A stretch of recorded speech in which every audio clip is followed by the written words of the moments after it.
Okay, so I think the last time I covered this, we were looking at a bit of the reaction from the H3 crowd to Hassan getting detained, and basically people are in support of it, which I find absolutely shocking. I did not realize that it got this level of support for a fascist government in Ethan's crowd. So just really quickly, let's take a look at this. So Hassan blames the Ethan Kleins for working with the government to detain Hassan. It seems like Jews control the government has been rebranded to the left, and obviously that's not true whatsoever. They're like, no, this is actually justified because Hassan himself said that Rashid al-Haddad was a Houthi, so why should he not be arrested for interviewing him? Sounds to me like he's working with the Houthis. Yeah, exactly. Didn't he also say during the interview, I love what the Houthis are doing? Why would you say that to someone who isn't in the Houthis? What else? Add the clip of him saying, we believe Ansar Allah, Ansar Allah is doing what Luffy would do. That's explicitly the terrorist org, not the kid being glazed. He was joking, can't you tell? So, like, they're like, no, Hassan does materially support a terrorist organization. Never mind the idea that Trump literally just did a ceasefire with them and they weren't a terrorist organization at the time that Hassan was talking to Rashid al-Haddad. But they're advocating for Hassan to get detained like this. Homeland Security, nothing but lying for likes. So they're quoting Trisha McLaughlin, who is the Trisha McLaughlin. Oh, it's not. I think it's Trisha with a CIA. Trisha with a CIA. Perfect. So she's the Assistant Secretary for Public Affairs. She oversees the Department of Homeland Security's public outreach. So literally just a Trump mouthpiece, like defending fascism. Homeland Security, nothing but. So they're quoting Homeland Security and they're like, here, this proves that Hassan wasn't detained.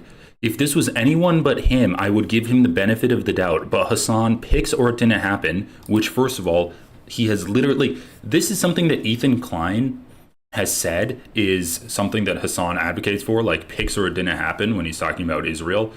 But Hassan literally never said that. And there actually are pictures of the aftermath of October 7th. So it's a completely like backwards... thing to add. Like it's completely just strange to even say that and put it as a narrative out there. So what are they quoting? When asked for comment about Piker, a Department of Homeland Security official called his account nothing but lying for likes. Claims that his political beliefs triggered the inspection are baseless, Assistant Secretary Trisha McLaughlin said in a statement.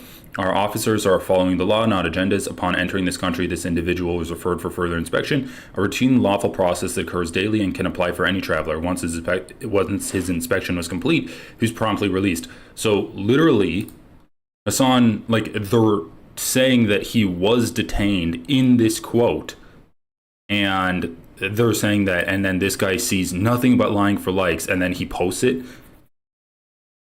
He posted and says he was a liar. Rich guy got inconvenienced for a couple of minutes. That's the whole story. So literally downplaying fascist attacks on freedom of speech by saying that it's Hassan's just being a rich guy, and people are complaining that all he's doing is complaining for being like inconvenienced for a little bit. Actually insane when people are getting ripped away from their families and people are getting sent out of the country because of their political beliefs and because of advocating against the genocide. Their entire lives are getting ruined, and these people in this community are saying a rich guy got inconvenienced for a few minutes. Like, this is just defense of fascism. You are just defending fascism by saying it's not a big deal. You were just inconvenienced a little bit. When you and your 4-year-old with brain cancer gets deported, that's just an inconvenience. Just get over it. Can't we apply the same stupid logic to Ethan Klein? I mean, you can't it's a dumb, like, you can't compare what's happening to Hassan with what's happening to Ethan. What is happening to Ethan? He's getting He's getting some mean comments. People are making mean videos about him online. People are saying the words back to him and they're like, please change. Please stop being a fucking moron. And Hassan is getting like sitting members of Congress calling for him to get banned. He's getting asked if he's getting detained at the airport when he tries to get back into the country that he's a citizen of. Like, it's incomparable. Imagine being so brain broken you're siding with CBP. I was detained by them for 2 hours at LAX when I was 21. I'm an American citizen born in California. To this day, I still don't know 100% what they wanted except to harass me about everything I said and did. You seem to be hitting the gym a lot. What are you training for? What are you growing out your beard for? They went through all my bags before letting me go, warning this may happen again. My father was born in Iran. I have an Iranian-sounding name. We are not religious in the slightest, let alone Muslim. Racial profiling, targeted harassment. I don't know what it was, but it fucking sucked, and it's dehumanizing as fuck. I was literally born and raised 90 minutes from the airport where these dickheads were treating me like Al-Qaeda. Who's siding with them? The guy that said, a rich guy got inconvenienced for a couple of minutes. That's the whole story. Hassan, being the victim for most of his life, instinctively made up a story of racism or persecution because his views or whatever he said it was about, just for some likes to cope with that small inconvenience he experienced. Then when the guy gets called out for saying that you're siding with a fascist regime, he's like, who's siding with them? Absolutely just insane, and I agree with this guy, brain broken behavior. Even if it wasn't him, these happen 500 times a day in every airport all over the country since 2001. The whitest America-loving freedom Karen you'll ever meet has also been complaining about how annoying everything at airports is for over 20 years. So much of the, oh my god, why would they even ask him about these topics, comes as a natural extension for the what do you do for work question everyone gets asked. Yeah, but like obviously they're detaining him, targeting him for his political beliefs. They're not going to detain Tim Pool for that. So we're capping for DHS now? I don't know about you, but I certainly don't want to be asked about my political views or views on dear leader Trump when I re-enter the country.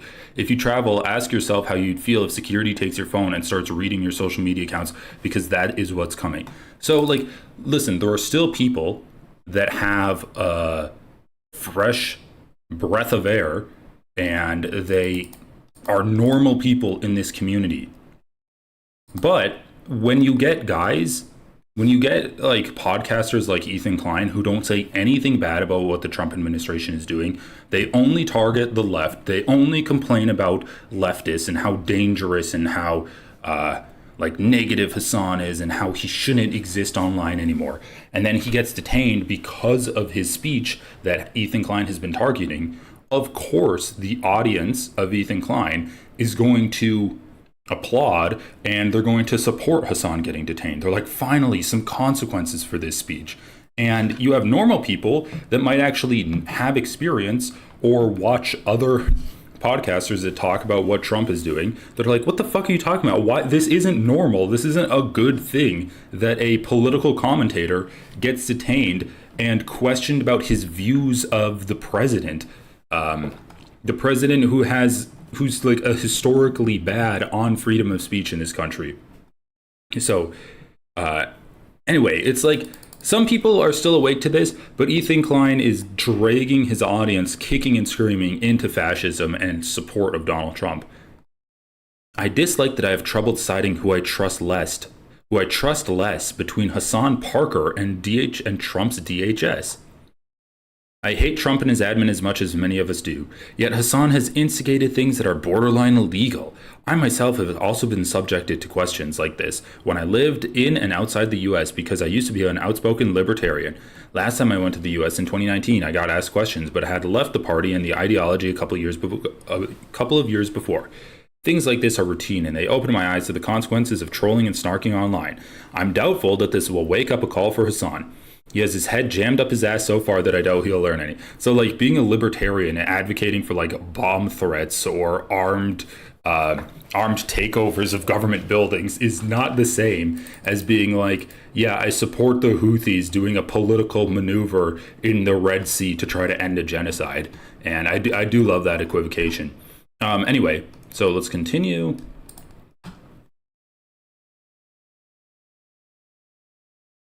This, oh yeah, I like this too. This is apparently national news. So they're like, why is it national news that Hassan got detained when,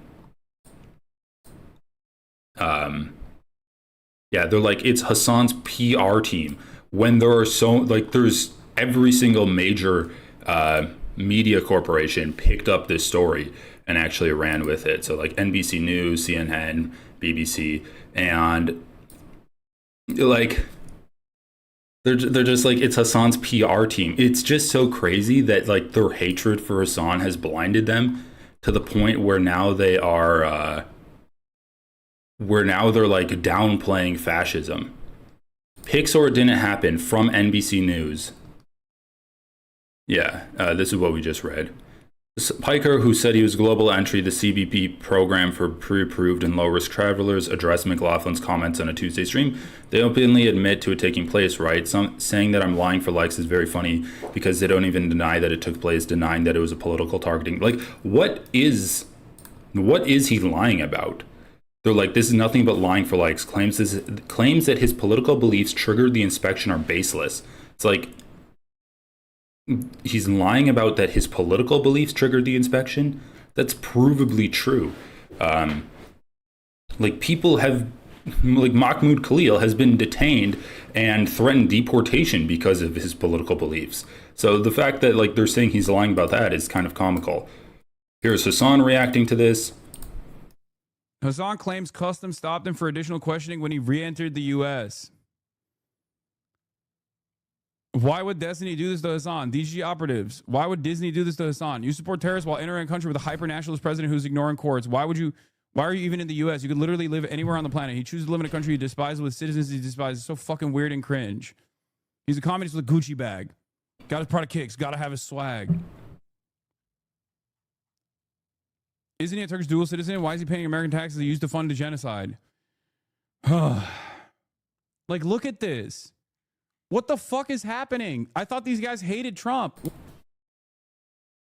Yeah, so he says, I thought they hated Trump.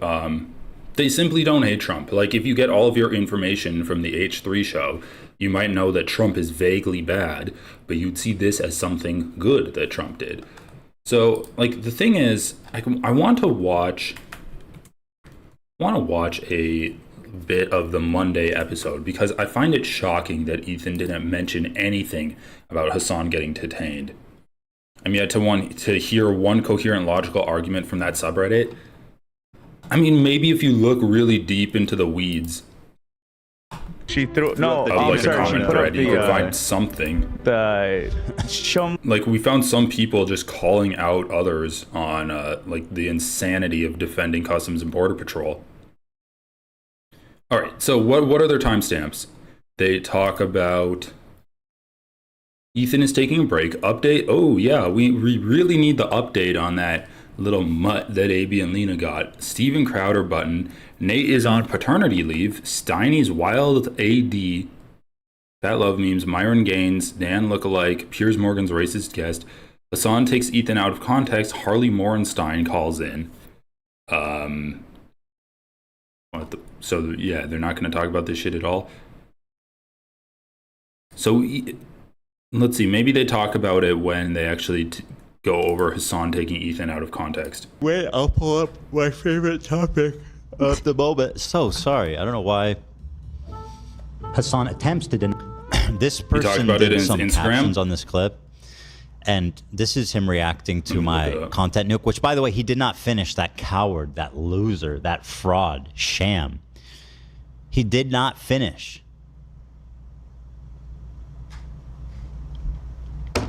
Is he going to finish? Or is he going to be a little coward? Anyway. Let me finish. You can really see just how insane his ramblings are and just how dishonest it is. Let's take this one at a time. Deny Jewish heritage in the Middle East. It characterizes them not as indigenous, but as white colonizers. This is Anyway, I honestly don't even really care about Ethan reacting to Hassan's reaction.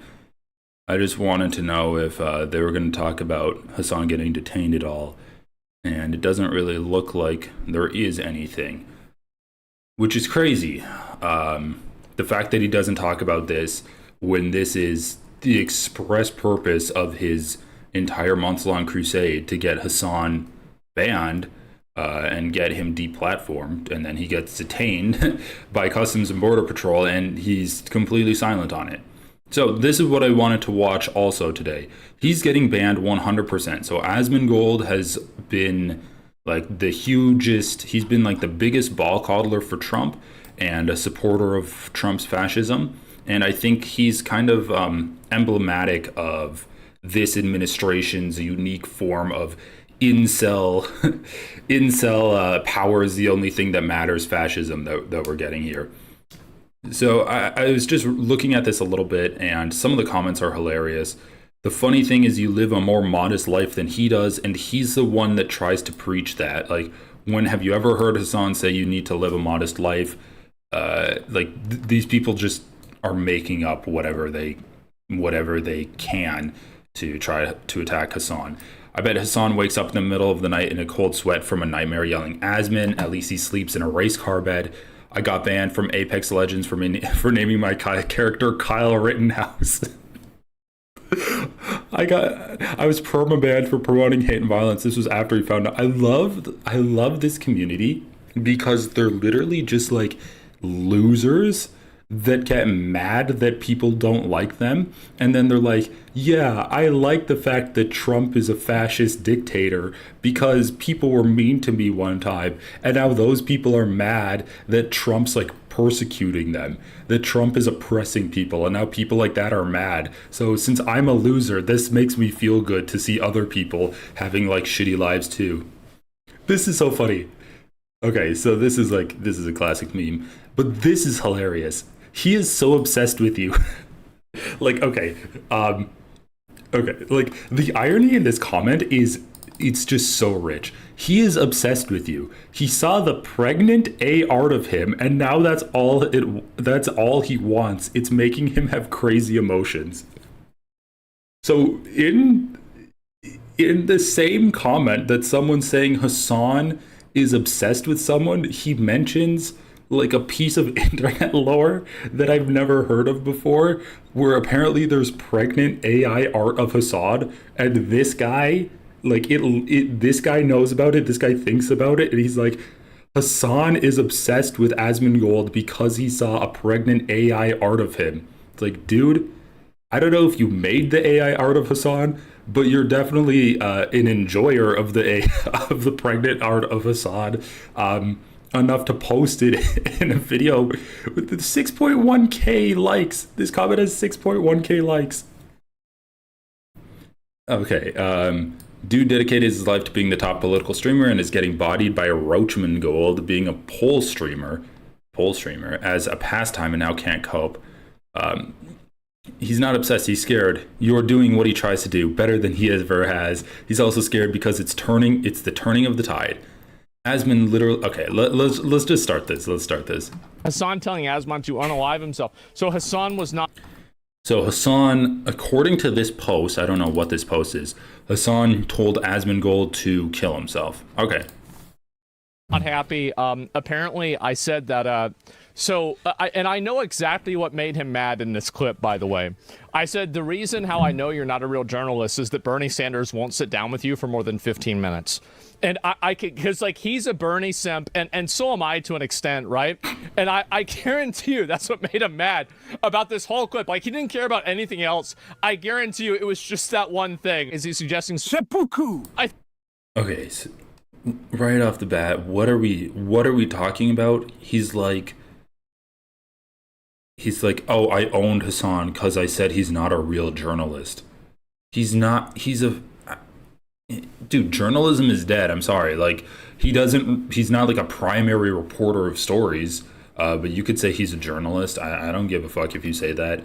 I don't think he would consider himself a journalist. Like, Asmongold says he's not a real journalist, something that Hassan doesn't even care about being labeled one. And then he says it's because Bernie Sanders wouldn't sit down with him for more than 15 minutes, which is factually untrue. So it's like it falls apart on both the prod and the push that is supposed to get that jab across. And like, dude, this just, I don't know, man. I want to cover Asmongold because look at this shit. He has 1.4 million views in 18 hours. This is apparently number 2 on trending for gaming, which I don't even understand how this is gaming.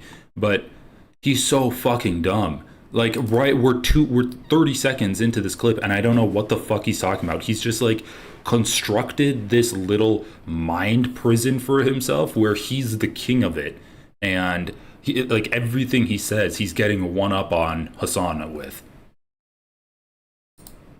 Yeah, this is clearly the implication, right? This is clearly, you should yourself, like, you can't. Okay, so what is this? Not gonna lie, I'd rather be B than Asmongold any day of the week. Truly impressive that he's still living in his rot this way. I probably would have improved my living standards or found a swifter method to end the eternal pain of existence in his situation.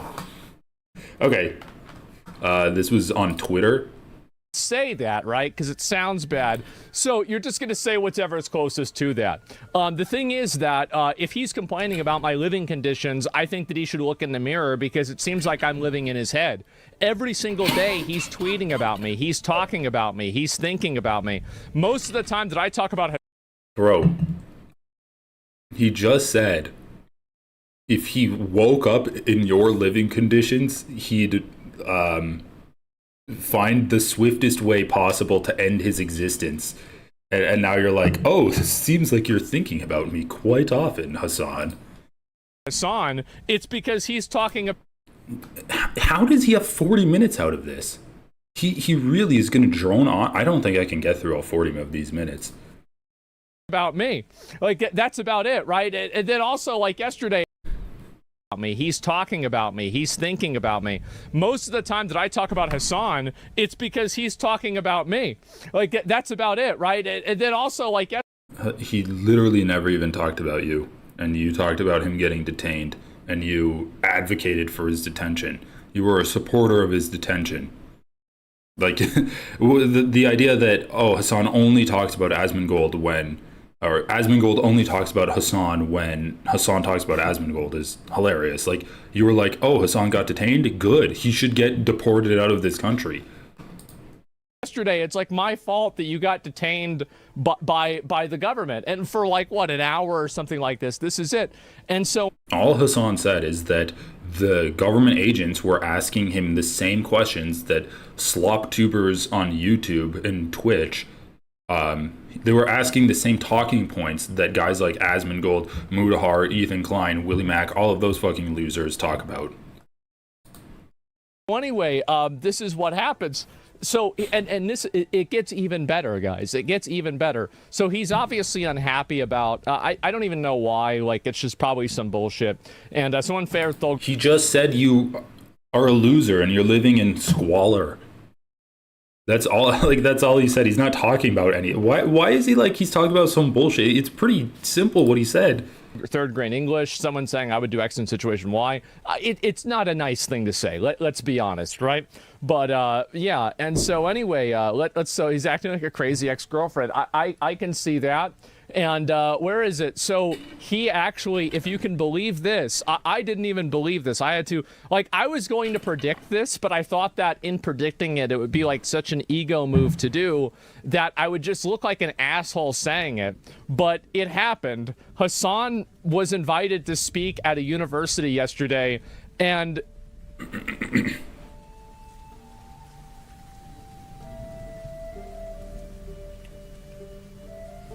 Can you believe that? Can you believe that? Wow. He's obsessed.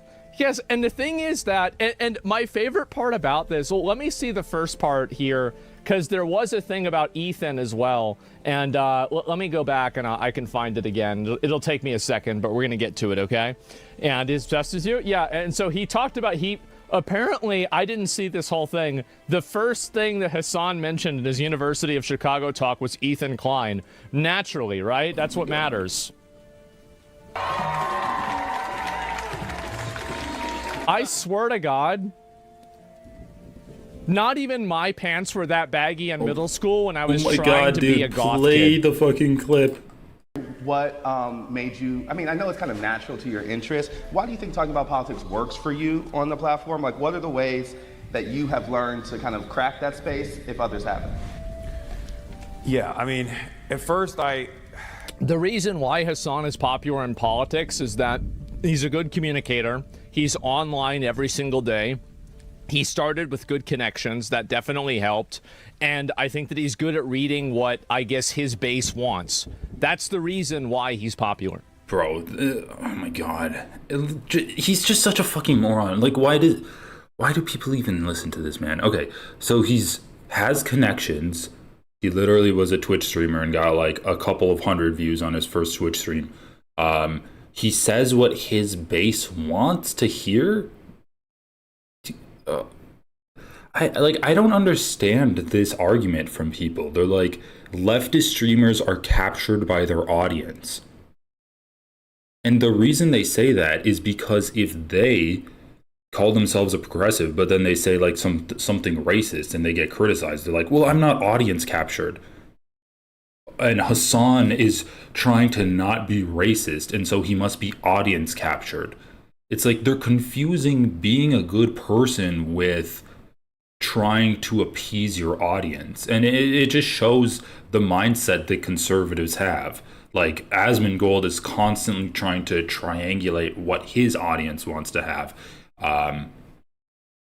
You get guys like Dave Rubin that's always trying to feed like red meat to his audience. Ben Shapiro trying to do that. Candace Owens went on this whole anti-Semitic arc because she realized that's what her audience wants to hear. It's not like these people are grifters. They don't have real political positions. And so when they see people like building an audience, they're like, oh, well, they must be trying to mold their positions to their audience. It's like, they're just trying to be good people and apply a moral system to a political landscape, and then that draws in eyeballs. Like, it's so weird. And he's online every day. Okay, that doesn't mean he's a good political commentator. That's the actual reason. Destiny made him. Well, yeah, he did have help, and he would admit this, right? That Destiny did help him a lot at the beginning. Being attractive helps, but there's a lot of people that cover politics that are attractive. Don't, dude. Asmongold chat, people complaining about Hassan being attractive, and that's why he's successful. Yeah, sure, but like it's mainly like one of the big differences that a lot of people that are successful have with people that aren't is that they don't put in time, and if you put in time and work, that automatically puts you above 95% of other people. Like, I'm not even kidding you. Like, you totally blow 95% of people, 99% of people out of the water.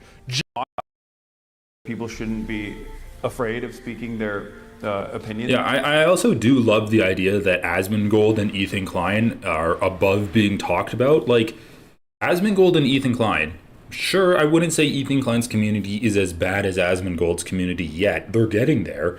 Like, and the more Ethan Klein snuggles up to Asmongold by calling him how great he is, the more he melds his community in with Asmongold. It's like the Venn diagrams are getting closer and closer together, but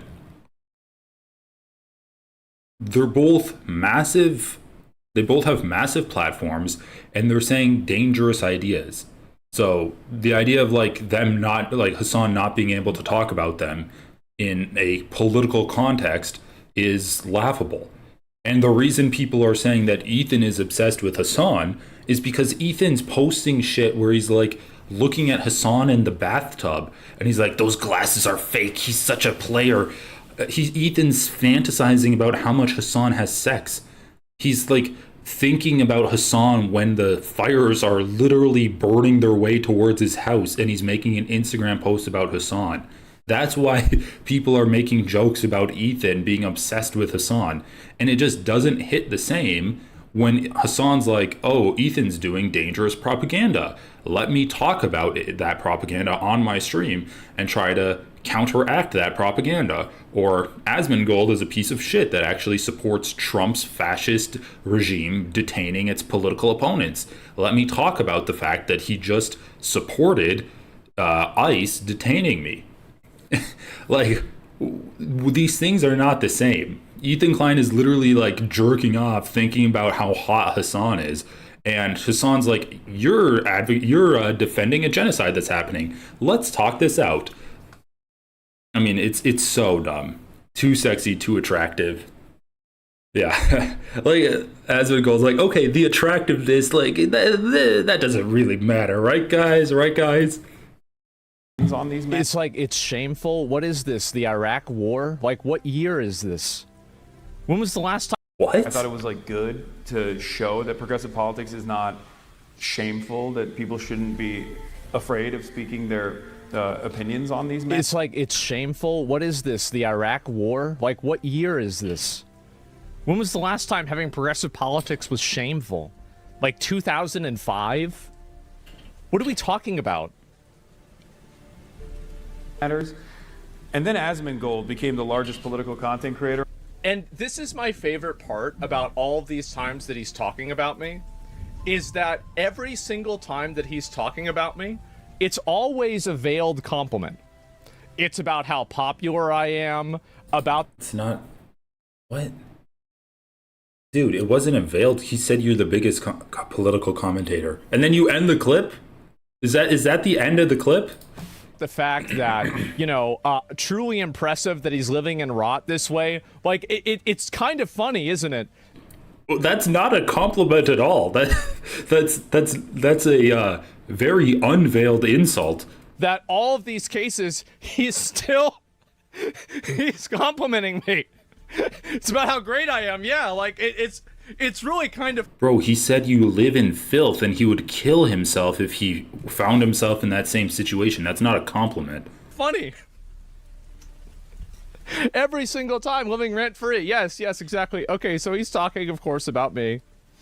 Shouldn't be afraid of speaking their opinions on these I do kind of find it cute that Asmongold is so... He's so chuffed with himself that Hassan brought him up as like the biggest political streamer. It's like, oh my god, he just always wants to compliment me. It's like, dude, he said you're human filth. Why? Like, that's not a compliment. Asmongold's like, oh, stop, come on. You're making me blush. Right, of course. And then Asmongold became the largest political content creator on the platform, and some people know who that is. Yes, some people know. He's they do. A right-wing commentator now, the biggest right-wing commentator in North America, actually. And now I'm like, maybe don't. Bro, the glaze is insane. Like, and by the way, I never, like, I wasn't even right-wing, no. Bro, I thought Ethan was dumb. Ethan's not this stupid. Holy, like, this is the most uninterrupted exposure I've given to myself of Asmongold a lot. It's literally content like created for children. What the hell is going on? Why is it such a low-brow level of commentary?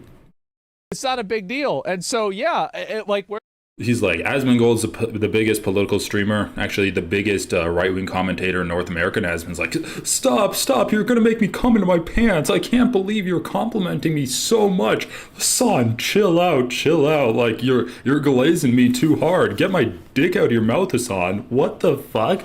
He's literally just like factually describing your importance into the national political conversation. What the hell? Where is this? And so, congrats, you're bigger than Joe Rogan? I guess so, right? That's crazy, isn't it? Are you really a far-right commentator? Well, I support women's right of access to abortion. I'm aggressively anti-racist. I support universal basic income. I even bought one of... He's aggressively anti-racist. Bro, you literally just got banned off of Twitch for saying Palestinians have an inferior culture. You are aggressively racist. What the fuck are you talking about? You're aggressively anti-racist? Oh my god. Hassan's union shirts whenever I heard they were made by union workers. And so, no, of course, I mean, basically that makes me a Nazi, right? Of course it does. Don't talk about politics. It's better if they stay apolitical. Dude, you just were supporting Hassan for getting, like, arrested by ICE. What the fuck are you talking about? Yeah, you're in favor of detaining your political opponents. Detaining them for advocating against genocide. We always have to put that into perspective. For speaking out against the genocide that America is funding, and Asmongold's in favor of that. Of course, yes. But for the most part, I think like the apolitical nature of this space is just a way to shelter your more reactionary tendencies in general. I think people say that they're apolitical, or they say that they're operating off of common sense beliefs, but usually that just simply means you're right-wing and not open about it. At least in my experience. In my opinion, right. So everybody who has common sense is right-wing. Well, I mean, I think that, again, it's a bit of a self-report there, but, I really think that he believes that. I would say. I mean, basically what Hassan's saying there is, if you have positions that you can't defend and your only defense of them is, well, like, that's just common sense. Everyone should understand that, like, if you're not born in America, you can't get the same rights as people that are born in America, and that the culture of South Africa is more in line with the culture of America. That's why we can bring white South Africans into America, but we can't bring in Palestinians or Afghanis. We can't bring in those people. It's just common sense, Like, that's what Hassan's talking about. And if Asmongold was being honest, he would repeat back that what Hassan actually said, which is, when you just say your positions are common sense, that's usually an excuse to just be right wing. And then Asmongold is like, oh, Hassan's saying if you have common sense, you're a Nazi. So I think he does believe that. And basically I got mentioned on stage at the university. What university was this? Of Chicago, the University of Chicago. Good for me. And so anyway, calling you the largest political commentator in the middle while you were WoW rating. Yeah, I was like, I was like playing Expedition 33 or something. And like people came into my chat and they said, he was talking about you. And like, I wanted to say that I'm like, oh, I knew this would happen. But I thought doing that would make me, it'd be like too much of an ego thing. But like, man, that's crazy. That is nuts, man. And how do liberals find themselves on the opposite side of common sense? I don't know, man. I really don't. But did your features the new decoy voice video? No, I can look at it and see what it is real quick. Let me see if I've seen this before. Oh, this is just some bullshit before going to jail. Bro, this is the worst thumbnail of my hair. I gotta say, I mean, and the thing is that, do you remember seeing that interview with Hassan, or that argument that Hassan had with XQC? This was like 2 years ago. Bro, this is just like so fucking boring. At least Ethan Klein will make points that you can respond to. Asmongold just like keeps chuckling to himself and is like, oh wow, Hassan just loves me so much, he keeps saying my name. Like, what are we doing here? Like, he just makes noises and then is like, Hassan's bad, right, guys? And everyone's like, yeah, fuck Hassan. Like, it's just, once again, look at the kind of criticism that you get towards Hassan in the comment section. The way Asmon explains his stances is why he's more popular than Hassan, misspelled. Hassan cries when opposed and throws insults. And when he does explain his stance, he does so in a condescending manner.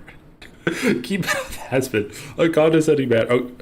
When that first Hassan tweet basically says, I can't believe he didn't change when he got rich like I did.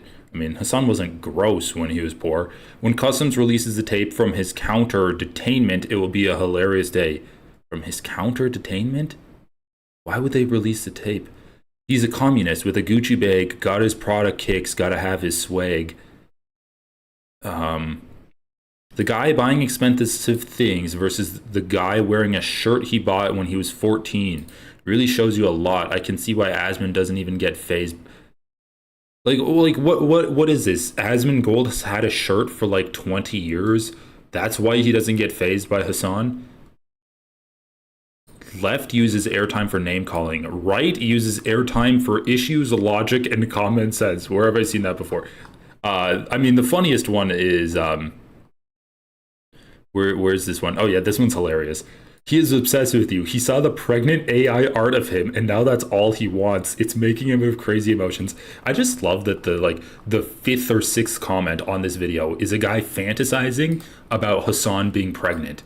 He's like, in my headcanon, Hassan saw a pregnant photo of him, and now he wants to be pregnant. It's like, this guy's like, I'll be your daddy, Hassan. I'll get you pregnant. Like, what the fuck is going on? That's like the seventh comment on this video, too. his hairline was so much worse than it is now. I need to figure out what he's doing because I need, bro, like we. Yeah, this is the common sense facts and issues that the guy's like, this is what right people talk about. Has that shirt since 14 and has never washed it once. Well, that's why he's unfazed. He's like that one character on Peanuts that has like the aura of dirt around him. Okay? Like, I, honestly, like, this is bad. Fin straight, yeah, I gotta do something about it. It's a bad fucking time. Go to Turkey? You think so? I gotta do something, man. This is, I mean, like, you can literally count them. You can count them. Like, at the point that you can count them, oh, we're starting to have some real issues here, right?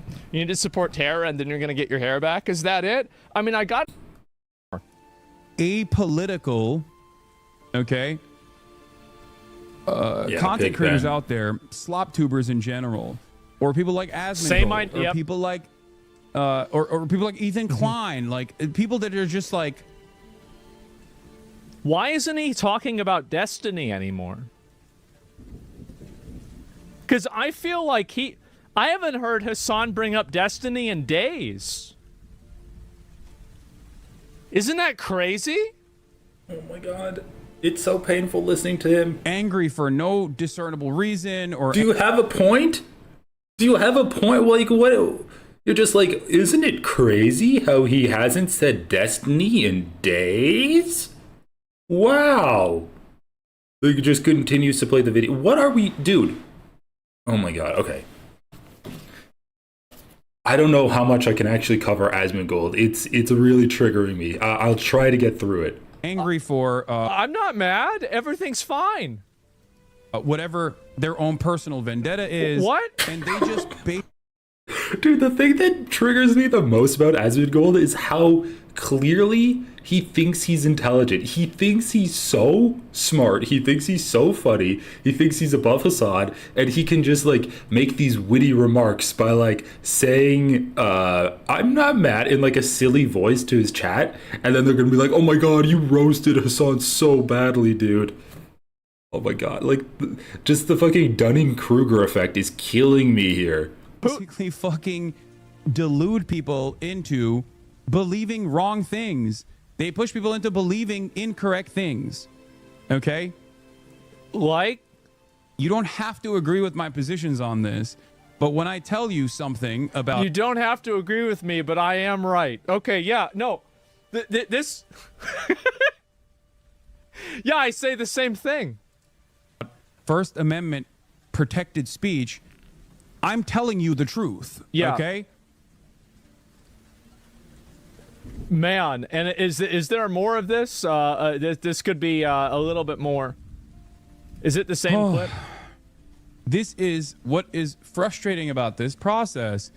There are a lot of out of touch, delude people into believing wrong things. They push people into believing literally incorrect what you things. watched. Okay?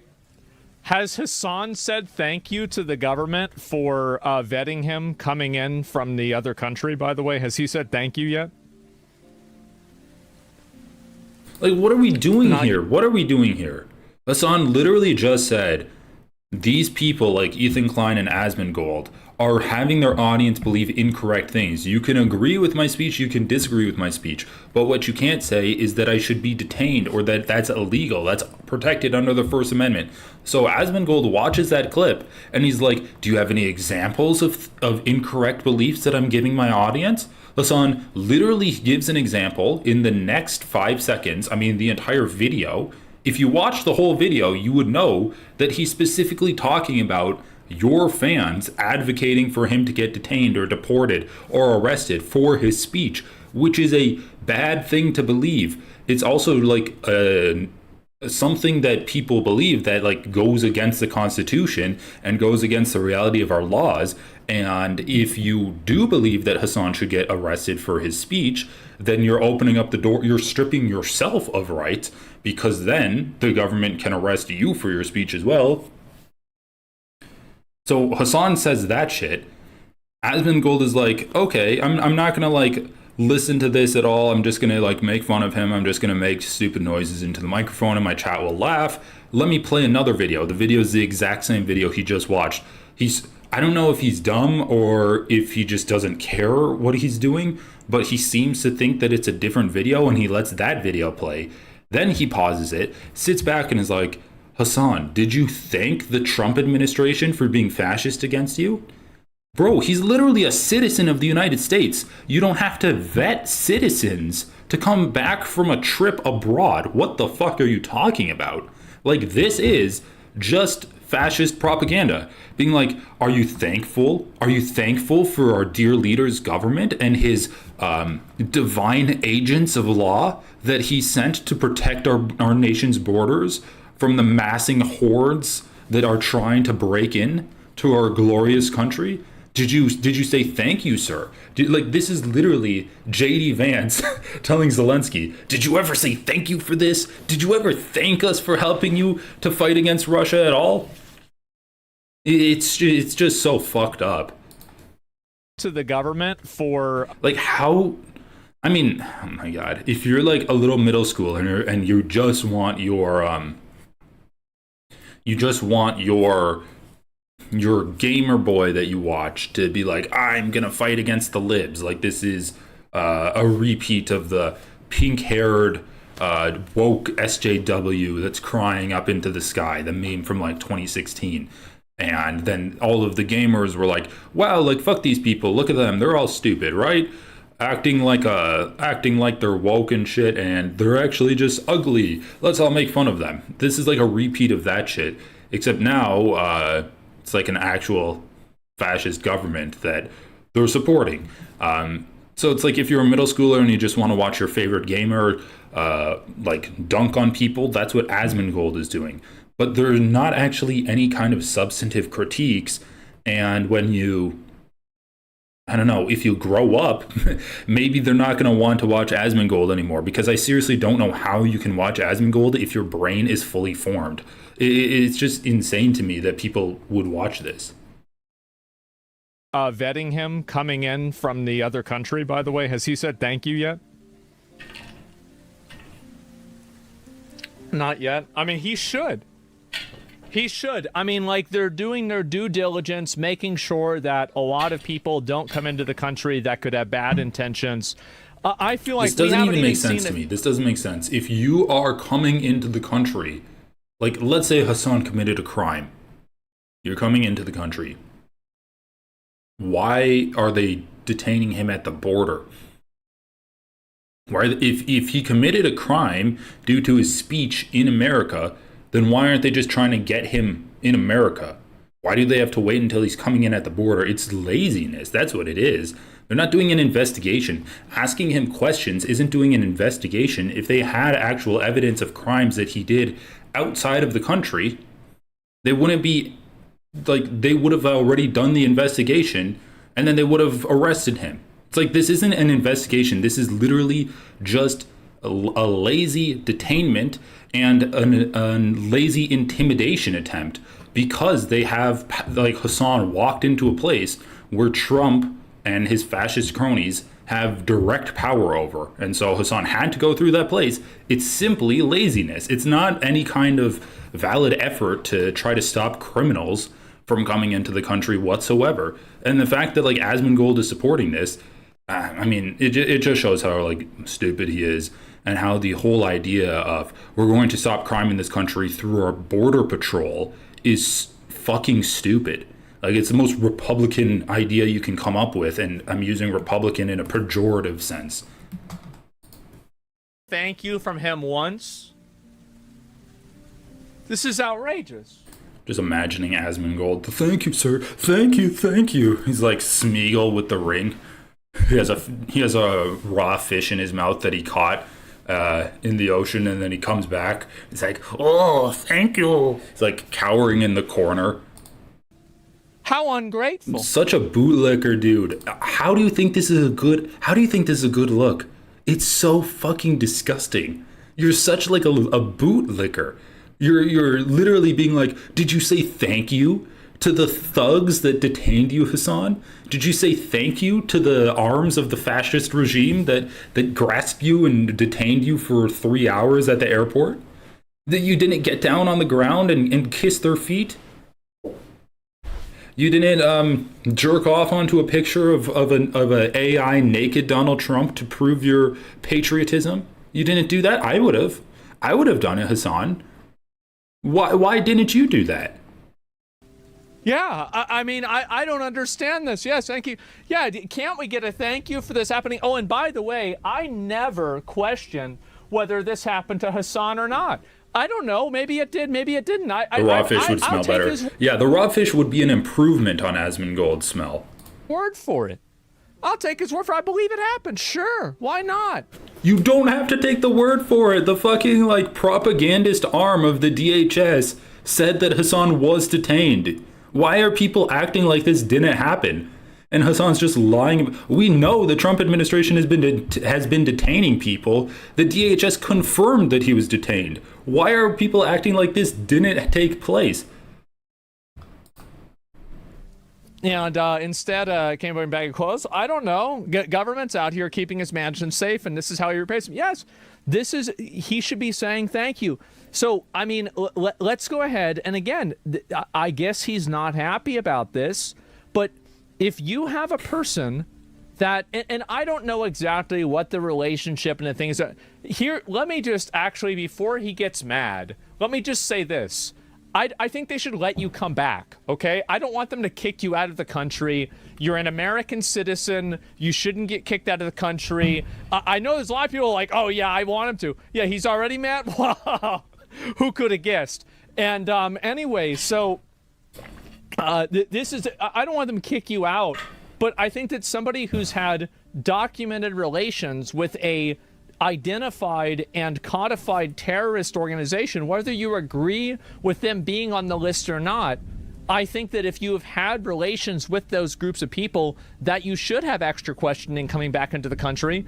Bro, once again, questioning coming back into the country, that's not an investigation if any crimes were done.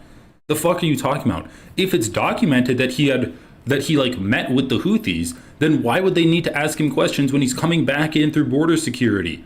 They would know, they would have the documents, right? They're not like, oh, you went to Yemen. What was it for? Business or pleasure? And Hassan's like, business.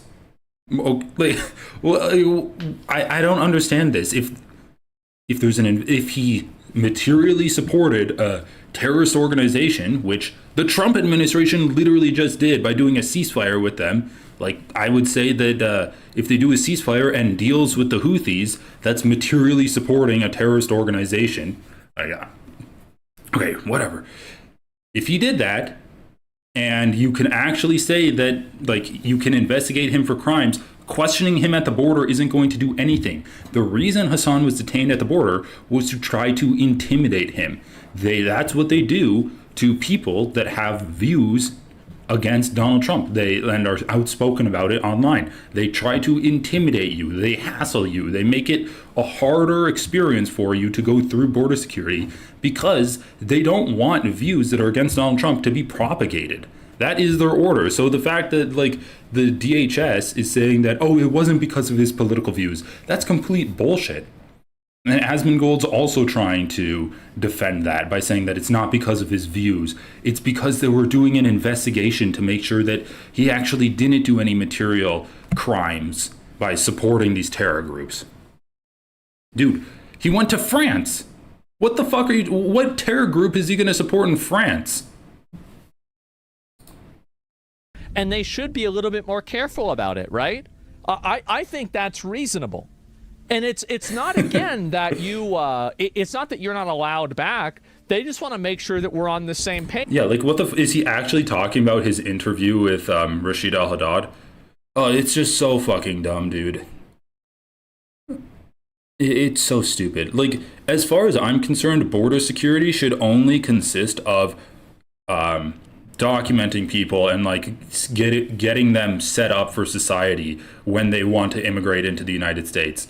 And then, yeah, you can have like some border security for, I don't know, I guess drugs or something, like checkpoints. But the idea that some people are going to get in and, like, they might have committed crimes, then just arrest them for the crimes they did. Why does it have to be at the border?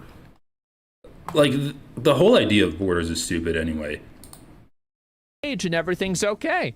That's all. I don't. This is the coldest take that anybody could ever have. And how are you going to get mad about this? It's unbelievable. So I think, again, listen, it might not come out immediately. Maybe Hassan isn't going to see it.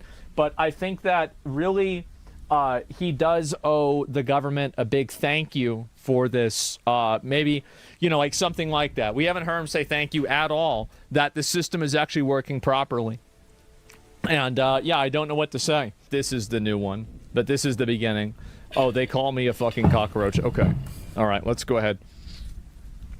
We're going to listen to this.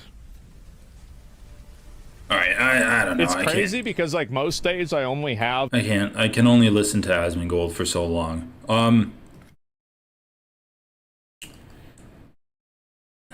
Maybe, let's see. So what else has he done on his channel? The video is dragging on and on. iDubbbz is going broke. Bro, this channel is like the scum of the internet. Fat influencers are dying. Oh my god. Ben Shapiro crashes out. Okay. New Disney Plus slop.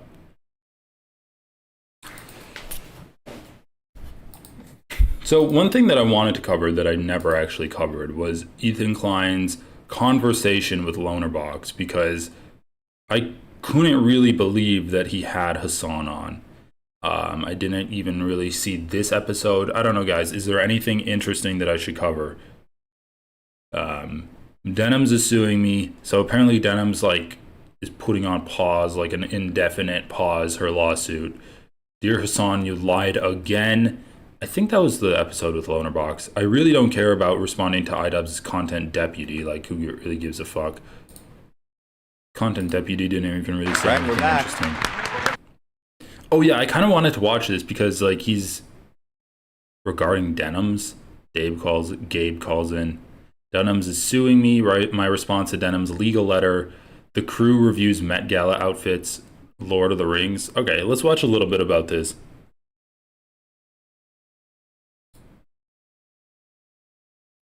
Did I call him Hassan? Well, he had Lonerbox on. Bad. All right. Well, let's take a look here. So, Denims, you guys know, is this moron. Send that pic. Can you send the close-up of her face where she looks terrifying? Oh yeah, it's gonna be Mother's Day this weekend. So happy Mother's Day. We have a really fun week. I love how Gila is just embracing the fascism. Okay, it's gonna be Mother's Day this weekend. So happy Bro, what the fuck is this outfit, Gila? She said she'll do it with her own funds and will refund the GoFundMe. Okay. Yeah, I think Denims is pausing it. Which, it's fair. Ethan Klein he loves lawsuits. Not enough to actually sue Noah Samsen. I haven't seen anything about that, but I mean, the lawsuit against Noah Samsen was comically badly written. We have a really fun weekend planned with the family. We're gonna swim. It's gonna be hot. It's gonna be nice and warm. Barbecue. Oh, we're having the boys are having their friends having a sleepover on Saturday. Oh, that's fun. Is it their first? Their second, and actually, what's really nice is that my best bud, basically, Big friend group. Guy. I'm sorry. Oh, what? This is Denims, in case you were wondering. It is not Halloween. That is. Oh, what did he say? The guy. I'm sorry. I'm hearing that's his real face. Sorry, what? Oh, about you? Yeah, about me. Oh, I'm being told that's his actual face. I'm not saying that about her. Oh, from the streamies. Like 2 years ago. Yes, the streamies. Eric. She said someone tell God, you guys have a good memory. Oh wait. Yeah. Oh, wait. Ugly. He's just that ugly. I wouldn't. Bro, you're okay. Let's just put this into perspective. You're putting a picture of Denims on the screen. You're playing a soundbite of someone calling you ugly, and then you're like, well, I would never say that about Denims. And then they keep playing soundbites of people calling you ugly while showing an objectively attractive person on the screen. About her. I just think she opened her eyes too wide or something. Bro, what's wrong with the picture? She looks fine. What the actual fuck? Dude, Denim's, she doesn't look bad in this picture. I like her makeup. Her makeup looks good. Wait, they showed Hila. Just remember, Steiny went on to the podcast and said, Olivia, Lena, my girlfriend was in this studio, and other than you two, she's the most attractive woman that was ever here. When Hila was sitting right beside him. So, okay, why are you doing this? Why are you doing this, Ethan?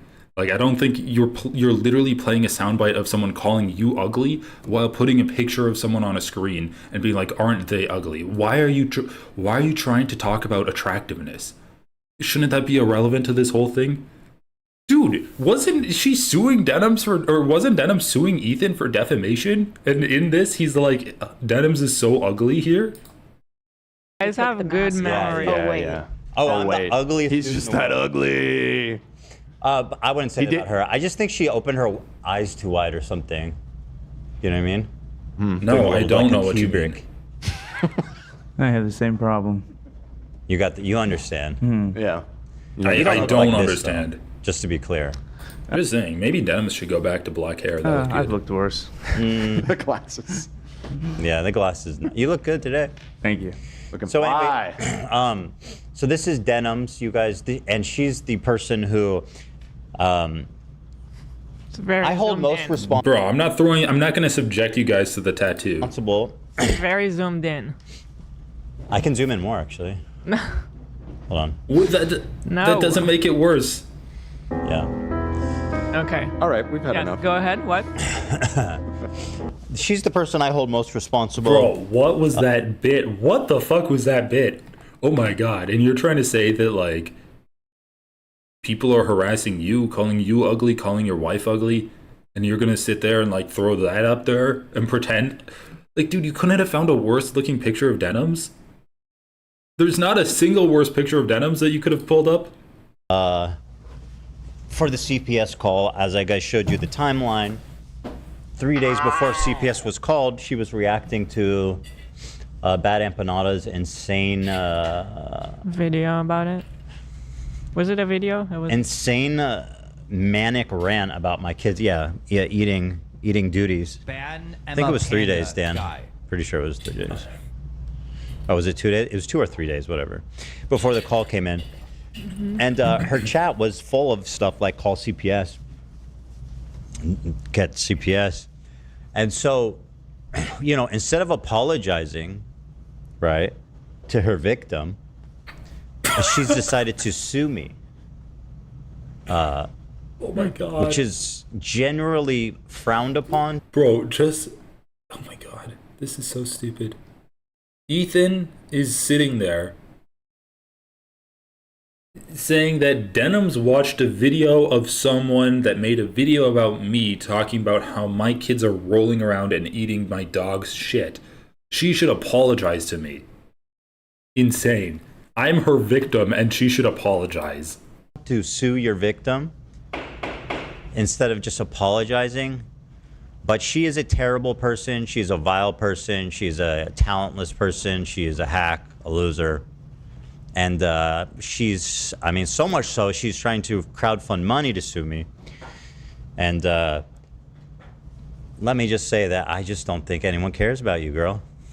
I just have to point out the irony of Ethan saying that she's crowdfunding money to sue me when he is entirely crowdfunded. Like, everyone, like, he's suing people with the money from his audience. So, yeah,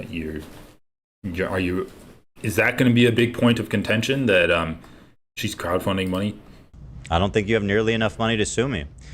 And frankly, hi Gabe, how are you? You look beautiful. Okay, so just remember, this is the guy that says everyone could sue me. Then, if I'm doing defamation, then you can go ahead and sue me. And I was going to sit there and be like, I don't think you have enough money to sue me. All right. I mean, this is his game, right? He can throw more money at lawsuits than anyone else, and so he's gonna sit there, defame people, sue people all day, threaten lawsuits, and that's a weapon that he has that he thinks other people can't really compete with. No. Right. Well, we did it today. I wanted to look good for Denims, you know. And by the way, can I be honest? Anissa posted this, and if my friend posted a photo like me, I would just assume they hate me. And obviously, they were obviously I would just be like, this person is not my friend. That's what I... Bro, this bit is not landing. The crowd is actually silent. Like, his crew is completely silent over this whole bit. That's just not a bad picture. I would think. Because, you know, she just looked at her face and she's like, oh, I look so nice. What a great smile. And then meanwhile over here, crash cut and fucking horror sounds. And I'm not even saying she looks like that. I'm just saying this is a bad photo. She's a beautiful girl. Sure. And, it's not a bad photo. But like, obviously, this, you know, just a little freaky looking. Honestly, I think that she... Bro, what the fuck? This is, like, this bit is going on forever. The way she does the eyeliner is just, it's too low. And I think it's like doing something unflattering instead of being flattering. Well, that's good advice, potentially. I think a lot of people who watch anime, I've seen that like the trend is to bring do it low. like the wing. Maybe I don't know what I'm talking about. Yeah, you don't know. Like, it just looks good. Why are they acting like it doesn't look good? They can't even stick to one criticism. Ethan's like, her eyes are open too wide. Hila's like, her eyeliner's too low. Dude, she looks fine. Like, they're literally trying their damnedest to find one single thing that they can nitpick this girl over. Her appearance. They're trying to nitpick her appearance, and they've gone so far that now their crew is defending, like, is pushing back against it because it's so unhinged. No, well, it's if you like Oh it my or God. if you don't, you know. Yeah. Tall Skeleton just gave me a banger. You remember her from Clockwork Orange? She can't blink, man. This is what Denim's want as I'm responding. She's gonna want to look away, but she can't.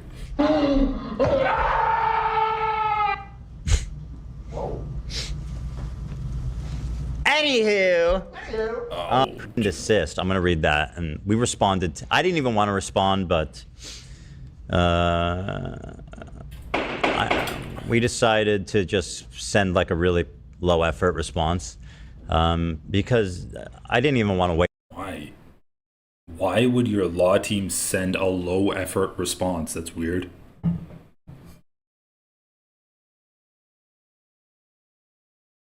Waste any time, my lawyer's time, even writing this. Like, I have much bigger fish to fry. And let's go. She's a coward. She's a loser, and she's not going to sue me. If she sues me, I'd be. Speaking of a selection of photo, look at the picture she took. Yeah, she doesn't get to be like, oh, Ethan's making fun of my look. Oh my God.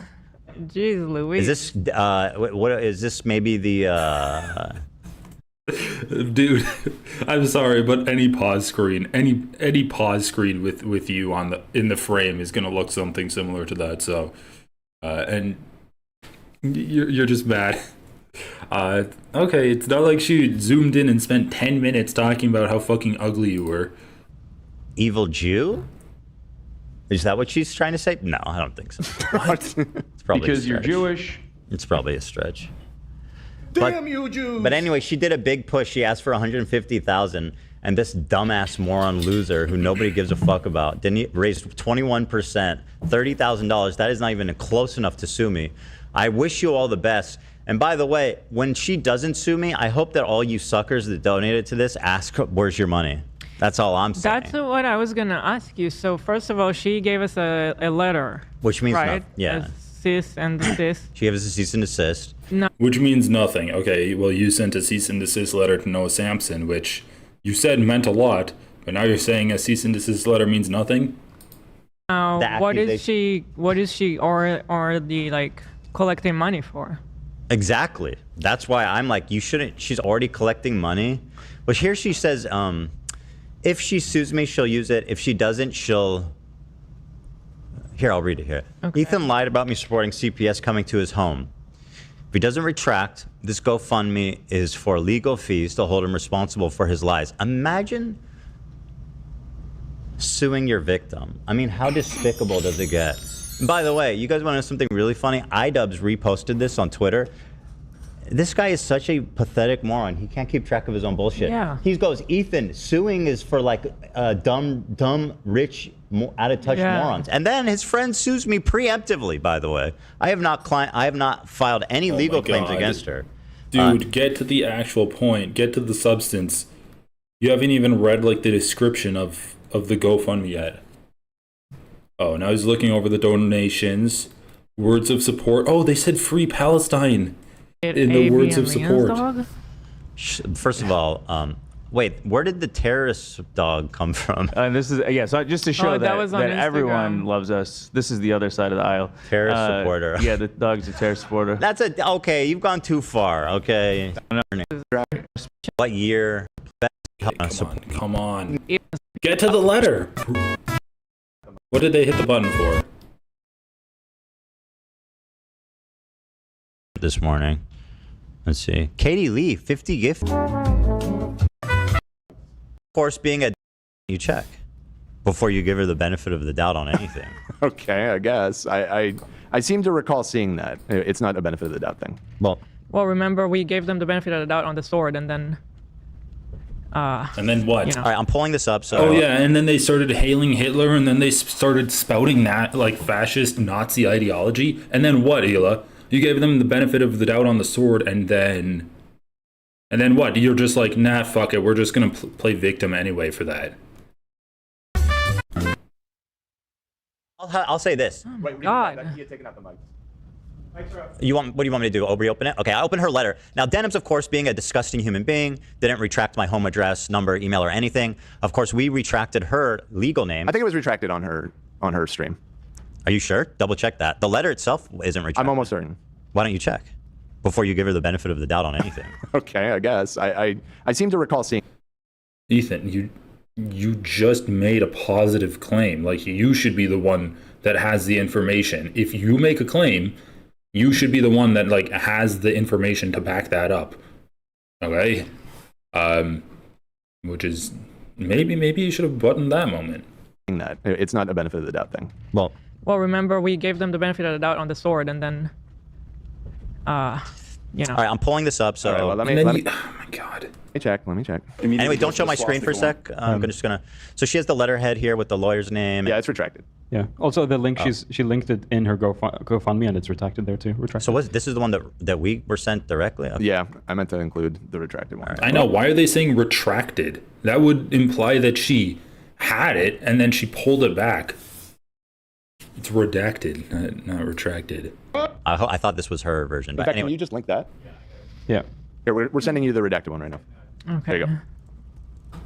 No, she didn't dox anything. Stop saying that. We're not saying that she doxed anybody. So Ethan literally got the letter that was like, okay, see what I mean about the bad pause screens? Ethan literally got the letter that was sent to him and then played it.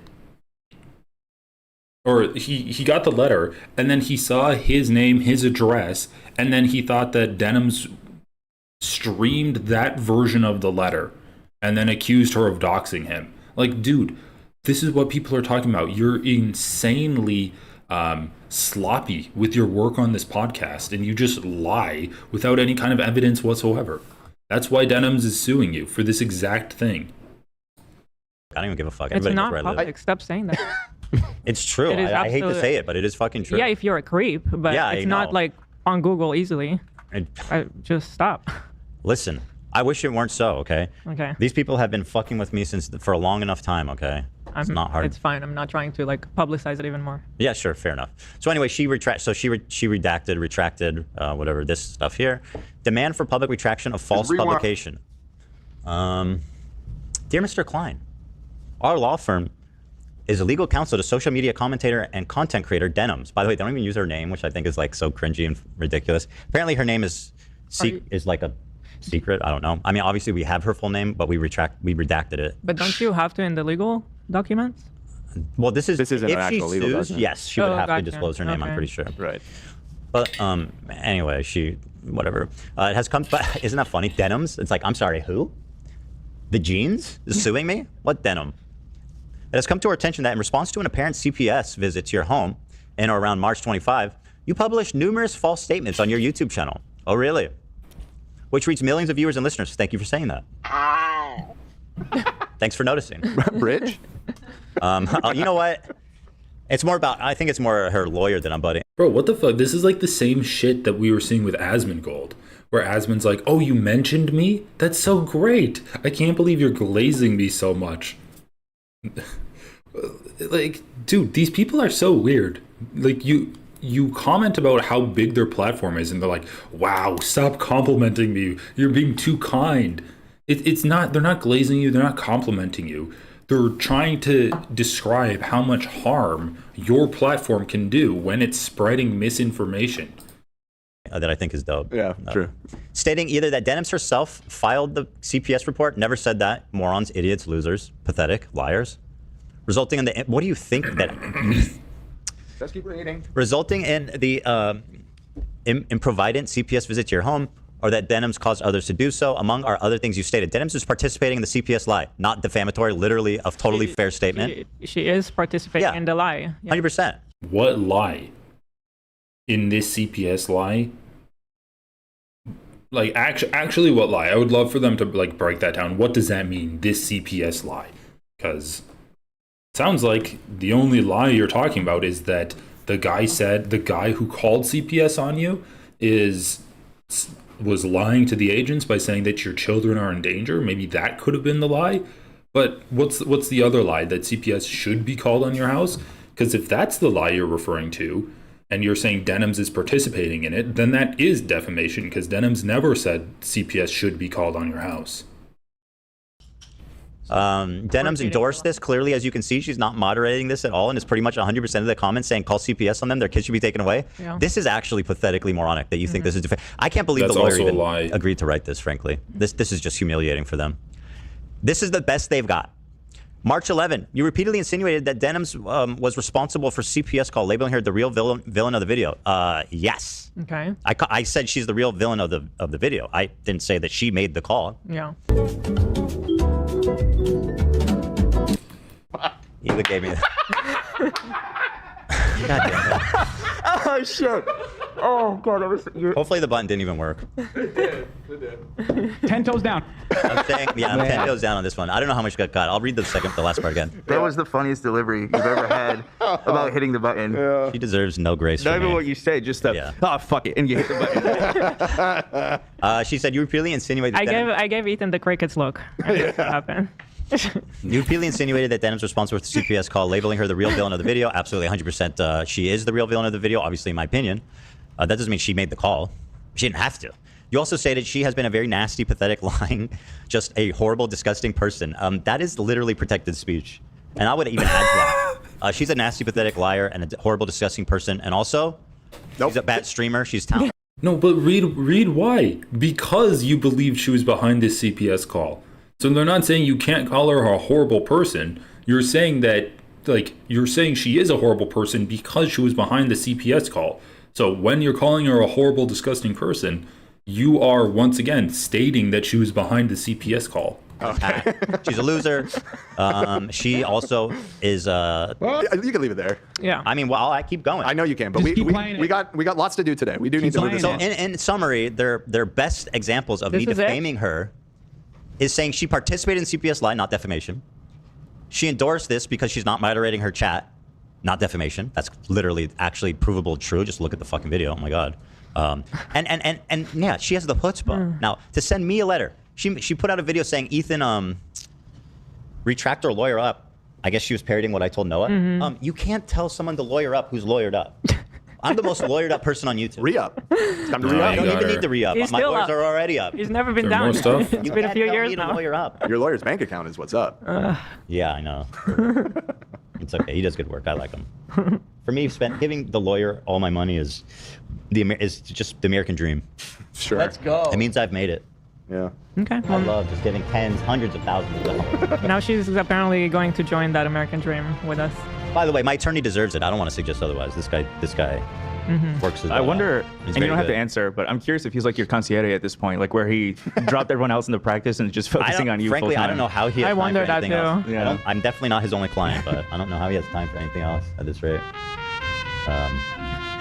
No copyright. No copyright. Crowd, right, come on, more. To the CPS coming to my house, doing what she did, being like, "Oh, let's call CPS. He's an abuser. He neglects his children. Like, we need to call." Wait, so there was way more. Why'd they pretend like that was all that she had? CPS coming and taking my children away. She's directly responsible for CPS coming to my house. She is directly linked to the CPS coming to my house, doing what she did, being like, "Oh, let's call CPS. He's an abuser. He neglects his children. Like, we need to call CPS." Girl who accused me of leaving shit on the floor and that the CPS should be called. She did CPS. Remember that? Talking about your friends propagating CPS coming to my house. Take blah blah blah yada yada. Again, in reference to Denims, you said you don't lie about people's kids and have CPS go to their house. Yeah. Investigating you, homie. That's a true statement. These are just examples. I'm sure you have plenty more. I'm sure you have way better examples that you just didn't include in this letter that you're just saving for later. As you know, there's no factual basis on what. Well, come on, refute these examples. Refute them. Say how this isn't you blaming Denims for the CPS call. Which he doesn't have anything to say about these. He just moves on from them. Client of being responsible, directly or indirectly. Oh, she is most definitely indirectly responsible, as far as I can tell. I mean, it happened right before the call came, and the fact that you're trying to skirt responsibilities. She's indirectly responsible, even though before you said she endorsed this and she had CPS go to their house, but now she's indirectly responsible for it. I would say you're more directly responsible than Denims is, since the content she was reacting to is stuff that you put out on your live stream that had millions more viewers than Denims' video did, or at least hundreds of thousands of more views than Denims' video did. Just pathetic. Just a further it's just so pathetic, and I'm her lawyer is Bane Empanada, a Bad Panda. What is Ban it? Emma Panda. Bad Emma Panda. Ban Emma Panda guy. I think that must be true. Further, you knew your statements were false when you made them, please, rendering your defamation malicious. You appear to have publicly acknowledged CPS indicated to you that someone who works at your home, oh my God, literally lying about what I said. That's not true. You appear to have acknowledged CPS indicated to you that someone who works at your home, not Denims, called the CPS. That wouldn't even matter because I never said Denims called CPS. This lawyer's an idiot. Or I think he's just woefully misinformed. On March 11th, you literally did say that. You acknowledge Denim has denounced herself or anyone in her community making contact. Yeah, that happened after the call. What was this stupid game? Yet you have failed to publicly retract because... What are we doing here? This is why I was like, don't even waste your time responding to this filth. It's pathetic. Like, if you want to sue me, just do it, dummy. Please. I'm begging you. It's horrible. Let's not do any chitter chatter. Just do it. Okay? Your defamatory statements in reference to and about Denims constitutes libel per se. Whatever they just define libel per se. Pertinent here, a statement charging someone of committing a criminal act. Never accused her of that. Fabricating a criminal charge. Never did that. Making a false report to an official agency. Never accused her of that. Well, you accused her of encouraging people to do that. It's another or making it. Again, it's just more penal code, dumb shit. Did they actually? I can't believe she actually thought this would be. Like, and the thing is, you can easily say that he accused Denims of actually making the call herself, like encouraging her audience to do it. He's like, you propagated CPS coming to my house. What the fuck does that mean? Like, the issue is, he wants to have this whole conspiracy that's against him. But he doesn't actually want to pin the blame on any one person. So he wants to be able to say that it wasn't someone that worked in my house, but it was just like this nebulous cloud of people all calling CPS at the same time that caused it to happen. Or Denims is responsible for it, but I'm not actually accusing her of straight up telling people to do it, and I'm not actually accusing her of doing the call herself. So what are you accusing her of? Like, it sounds like she had nothing to do with CPS according to you now, but back then you're like, no, Denims endorsed this. Denims is the cause of this. Denims is the reason why CPS came to my house. So like, which is it? Is she the reason, or like, is she completely innocent in this? She's scary to me.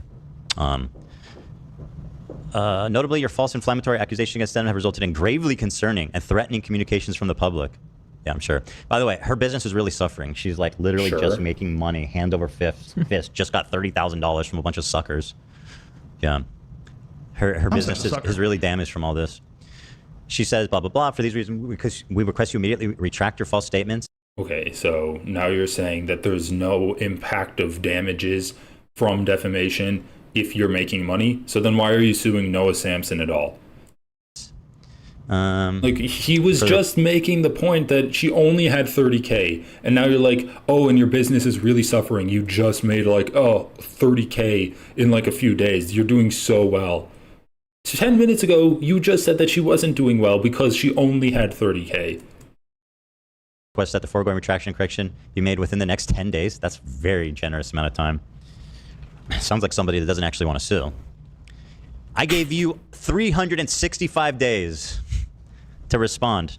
That's like an alarm clock. You have 10 days. Didn't Noah Samson have 2 weeks to do his?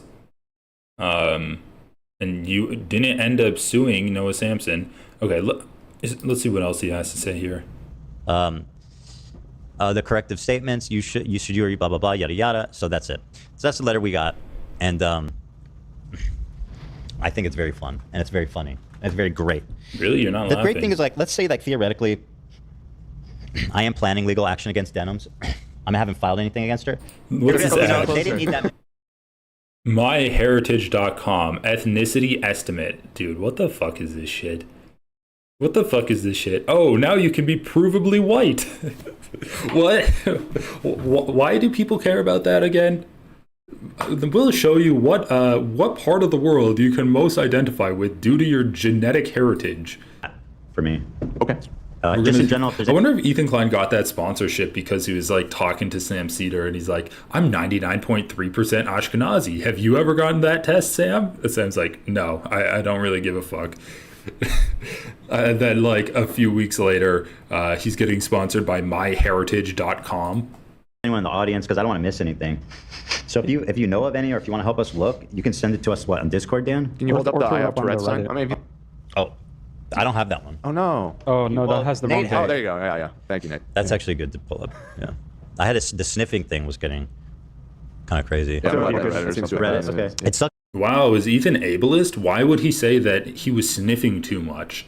I think that's pretty ableist of him to say. That this Hassan debate took place when like my Tourette's is flaring up pretty bad, because I know a lot of clips that are going around, and I mean, anyone that doesn't know, in the words of Asmongold, I really should just not have. I try to be honest. I should really just stay at home. I tried saying it in a polite way, and people tried to take it in a worse way. I didn't take it.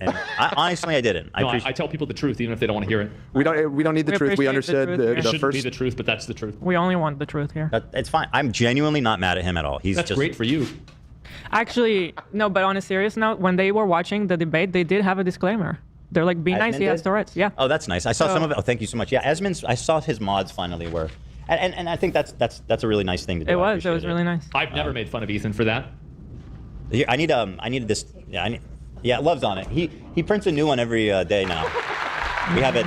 This is the old one. We don't have that. All right. It's trash. And then this is garbage. Yeah. Thank you, Love. He's my official sign maker.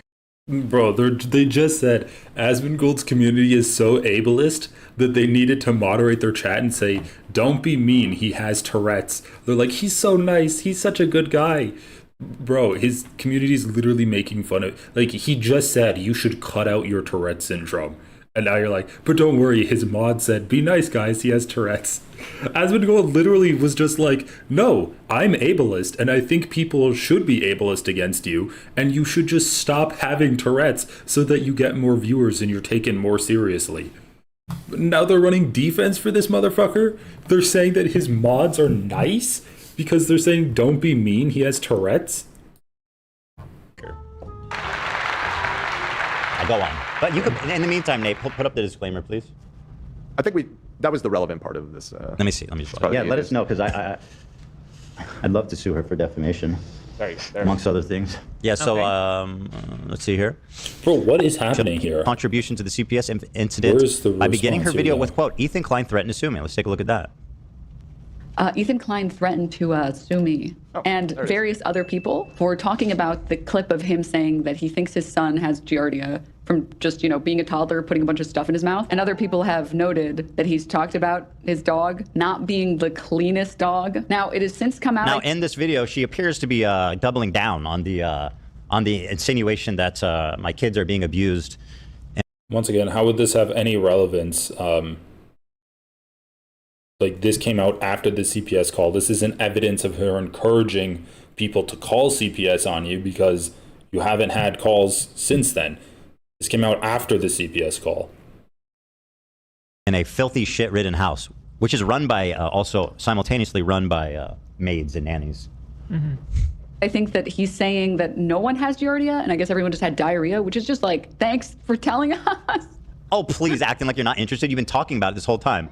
Thanks for telling me. It's like, well, it seems pertinent when you're telling people that fucking my kids are eating dog shit and getting Giardia. Yeah. Bro, you brought it up. If you didn't talk about them shitting and having diarrhea at all, you wouldn't have to say, "Oh, don't worry, they didn't have Giardia. They just had like a normal human virus that caused them to have diarrhea." And now you're like, you're the one that's curious about this? Such an idiot. Oh my God, what is... Man. Such a fake laugh. Thanks. Yeah, is that better? I don't know. I couldn't tell you. Is that better? You can't tell me if it's better that no one had Giardia? You can't tell me? Anyway, moron. Let's see. At the same time, it appears Denham's deleted all of our YouTube videos when there were in the hundreds as of December 27. Wow. And Twitch videos made prior to March 8th. I hope you understand why I felt obligated to bring this to your attention and what appears to be intentional destruction of highly relevant evidence to your client. That is really not good, by the way. Because if you're destroying evidence, basically what that means is that we get to infer the worst from it. And that's like legal. So if she's destroying evidence, then... Bro, you can't say that she destroyed evidence when the evidence is you lying about her, you making claims about her without any evidence. That's what she's saying. You can't defame someone and then afterwards get proven right. You can't you can't make up stuff if you don't have the knowledge about it, defame someone, like cause damages to them, and then be like, well, 6 years later I was actually proven correct. Yeah, but you still lied about them, like knowingly lied about them without, like you made claims about them without evidence in order to defame them. We can assume that like whatever we want to say. So do you have evidence to substantiate your claims that she had CPS called on you or not? Like, you pointed to specific pieces of evidence, and the evidence is she watched a video of Bad Empanada that was just reacting to a claim you made on your show, which seems extremely weak. And then some people like compiled clips, right? That off of that evidence, you concluded she was propagating calls to CPS. She was supporting it. She was endorsing it. She was encouraging it. She was encouraging people to call CPS on you. That's your evidence. Why do you need to now go back and like see her VODs that she deleted? Bad was what she's destroying. Very, very dumb, very bad, and this is not good. Pathetic, honestly, as well. What happened to this channel, man? There used to be content here. It's fucking empty. Why would you do that? Well, does that have anything to do with the fact that I said I was going to sue you? That you erased all your content? Fuck. That's really smart. Man.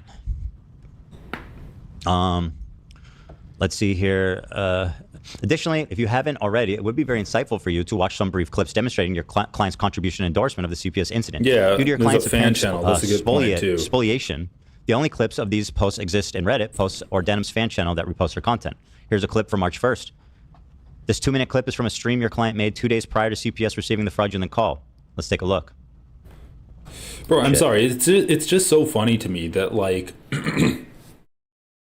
Ethan accuses Denham's of propagating the call to CPS. Then when he gets called out on it, he's like, well, I don't have any evidence that can back myself up because your fan channel privated all of their videos of you. If you don't have any evidence, why did you make the claims in the first part? It seems like you're undermining your own argument. If you have clips that like that support your claim, then why are you complaining about her fan channel privating their videos? In their house. And then Denham hosts this and see what she says. And then now we wonder why people are calling Child Protective Services. But they called it before I even did this stream. Yeah, not before she did he this lets stream. his dogs shit all over his mansion, and he just leaves the shit on the floor, something that is probably related to the fact that his former housekeeper is suing him for a number of different reasons. So I would assume... Nate, cover the chat. Nate, do cover the chat. Let's just not this time. We don't need to look at Denham. We don't need to see ourselves. But the chat shows that I'm lying. Okay, well, just take Ethan off the screen altogether. I'm just sick of this narrative. Yeah. Here's the chat, everybody. I think we should cover it. Oh my God. Okay. Assume he doesn't actually have a housekeeper anymore, or perhaps he lost his extra housekeeper. So now the house is just like covered in dog shit.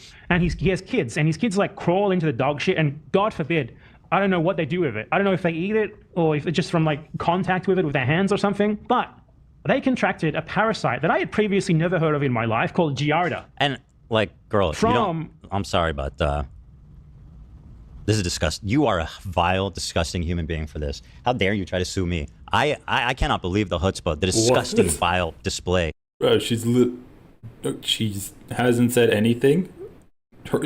Also, I was reading her chat in our actual chat. Nothing about CPS or nothing about his kids are in danger at all. Right? There's nothing about that. People are saying it's gross. People are saying that. Is that grounds to claim that she's encouraging people to call CPS? She's literally just sat there and Ethan's like, she's such a disgusting human.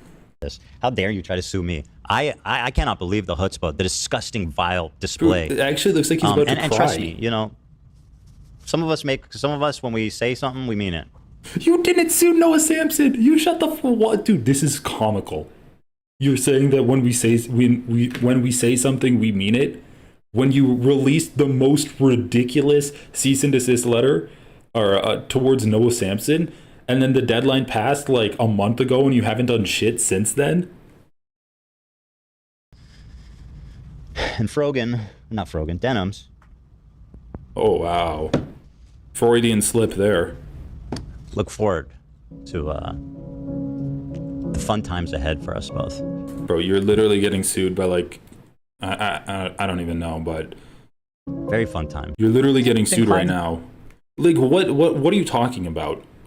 How is she a disgusting human being? My life called Giarda. Like, look at the chat up in the top right corner. There's nothing about CPS at all. And girl, I'm sorry, but this is disgusting. You are a vile, disgusting human being for this. How dare you try to? Like, I'd love to see the actual clips of the stream where those comments came from. Sue me. I cannot believe the chutzpah, the disgusting, vile display. And trust me, some of us, when we say something, we mean it. And Denims. And Frogan. Dude, he hates Frogan so much. It's actually kind of funny. To the fun times ahead for us both. Very fun times. Very good times. For you specifically. And me. We'll see. Thank you, Zach. The dog shit that is all over his house. Dude, is this how is true? How is it that maybe once a week I look into what Ethan Klein's been up to, and every time I manage to find more and more terrible shit. There was this one is where that Ethan said tells a story about his family getting We Giardia. already have Mold Mondays. Now we have Shit Saturdays. Also, this is not a joking matter, by the way. It can be very severe and deadly to small children. I mean, much like many other illnesses, it's very, very, very dangerous when infants get the same sicknesses that adults get. There are lots of Bro, things. I can't even talk about how dumb this is again, We've watched it like a oh my million god, times shut now. up. Get it as an adult, you're totally fine. You'll be A-okay. I love how she's like, illnesses can be more dangerous for children than they are for adults because you don't have an immune system as a child. Which it's like, it's not the most insightful comment in the world, but it is true. And then Ethan's like, I can't believe how fucking stupid she is. Why doesn't she just shut the fuck up? It's like, dude, holy shit. Like, we know you're attracted to Denims. We know you fantasized about dating her, and you're like, actually, well, I think she'd be a bad girlfriend. That's why she's going to die childless. It's like, just keep it in your pants, bro. No problem. A child, a small infant that has no immune system, shouldn't be catching There's one. He's a Zionist. He doesn't give a fuck about children, which is a good joke, by the way. anything. No wonder his house is covered in dog shit, and his neglected children raised by nannies have contracted parasites previously unknown to science from the feces. I wonder why. I do love that. The fucking hyperbole from Bad Empanada there. His neglected children have contracted parasites previously unknown to science. It's just so ridiculous. He's such a ridiculous person, dude. He skipped over all of this because everything that he said, everything that I said in this story, which by the way was apparently compiled by his crew, playing. No wonder this motherfucker is always sick. Yeah. It all makes sense now. It makes sense why he doesn't care about Palestinian children when he is neglecting his own. How is this happening? Imagine doing this. CPS comes to my house, and then you have the balls to sue me. Unreal. Denims, you have outdone yourself, my friend. Truly. I like how, CPS coming to his house has no relevance at all about the lawsuit. The lawsuit is that you are blaming Denims for doing something that she didn't do. It's not that she's suing you because CPS came to your house. I mean, dude, I think he's actually really enjoying this because he loves playing the victim so much. All right, come on. Keep going, Ethan. So that happened. I don't know. I have to assume her lawyer has not seen that. The prominently featured chat is a compilation of the most incendiary message in your client's chat, which she refuses to moderate. The original chat is located in the upper right corner of the video. Hey, I told him not to. Don't include that. This clip is a 1.5-minute clip from a stream your client made the day that CPS first visited the clients, where she amplifies the falsehood that led to the call. He's just showing the camera, his phone. Once again, if she's talking about it after the fact, how is that encouraging the call to be done? Which is what you claimed she did. You can say that, you can even say that after the fact, she's like, okay, it's fine. If the call was made and she's like, I don't really have an issue with it. You can say that, she said that, but that's not encouraging the call to be made in the first place because this happened afterwards. He's literally standing up straight. Injury he sustained in the disinformation wars. He had to spend long hours hunched over. Oh my God, who gives a fuck? Why do they include that in the clip? I've talked about this, but I just can't get enough of just how more. She goes, I don't make fun of people's intrinsic values, like being fat. I just make fun of people with scoliosis and back conditions for being losers. I mean, you'd have some degree of control of your. It's kind of it's on the fence, right? Less than your weight, I would say. Like your posture. No posture. At this age, I don't know. Your posture is pretty set up. Uh-oh. Well, that would track also, a lot of people have scoliosis. You're seriously, she's a Twitch streamer. Everybody watching her. Bro, why does Gila look like she's dressed up like one of Bowser's family members? Like, what the fuck is that outfit? I can't get over it. Nobody said anything. You know what? As terrible as Let's the get back to the Holocaust letter. was, I just don't see why it's a big deal. You know what I mean? Get back to the letter. obviously it was horrendous, and how disgusting the doctor was that did the experiments on people with bad posture. it was gay people, Bad posture people. or they did it on Jewish people. Oh, they Oh, did. do you know where he's streaming? My favorite afterthought ever. If you're making an active decision that you don't give a fuck about your health or your posture or your dog shitting all over the house to the point where your kids are getting giardia. That was, made the day that she found out the call happened. And she is saying that I don't care that my kids eat dog shit and get giardia. Because I have bad posture, of course. A very good inference, a very accurate and good faith inference based on my posture.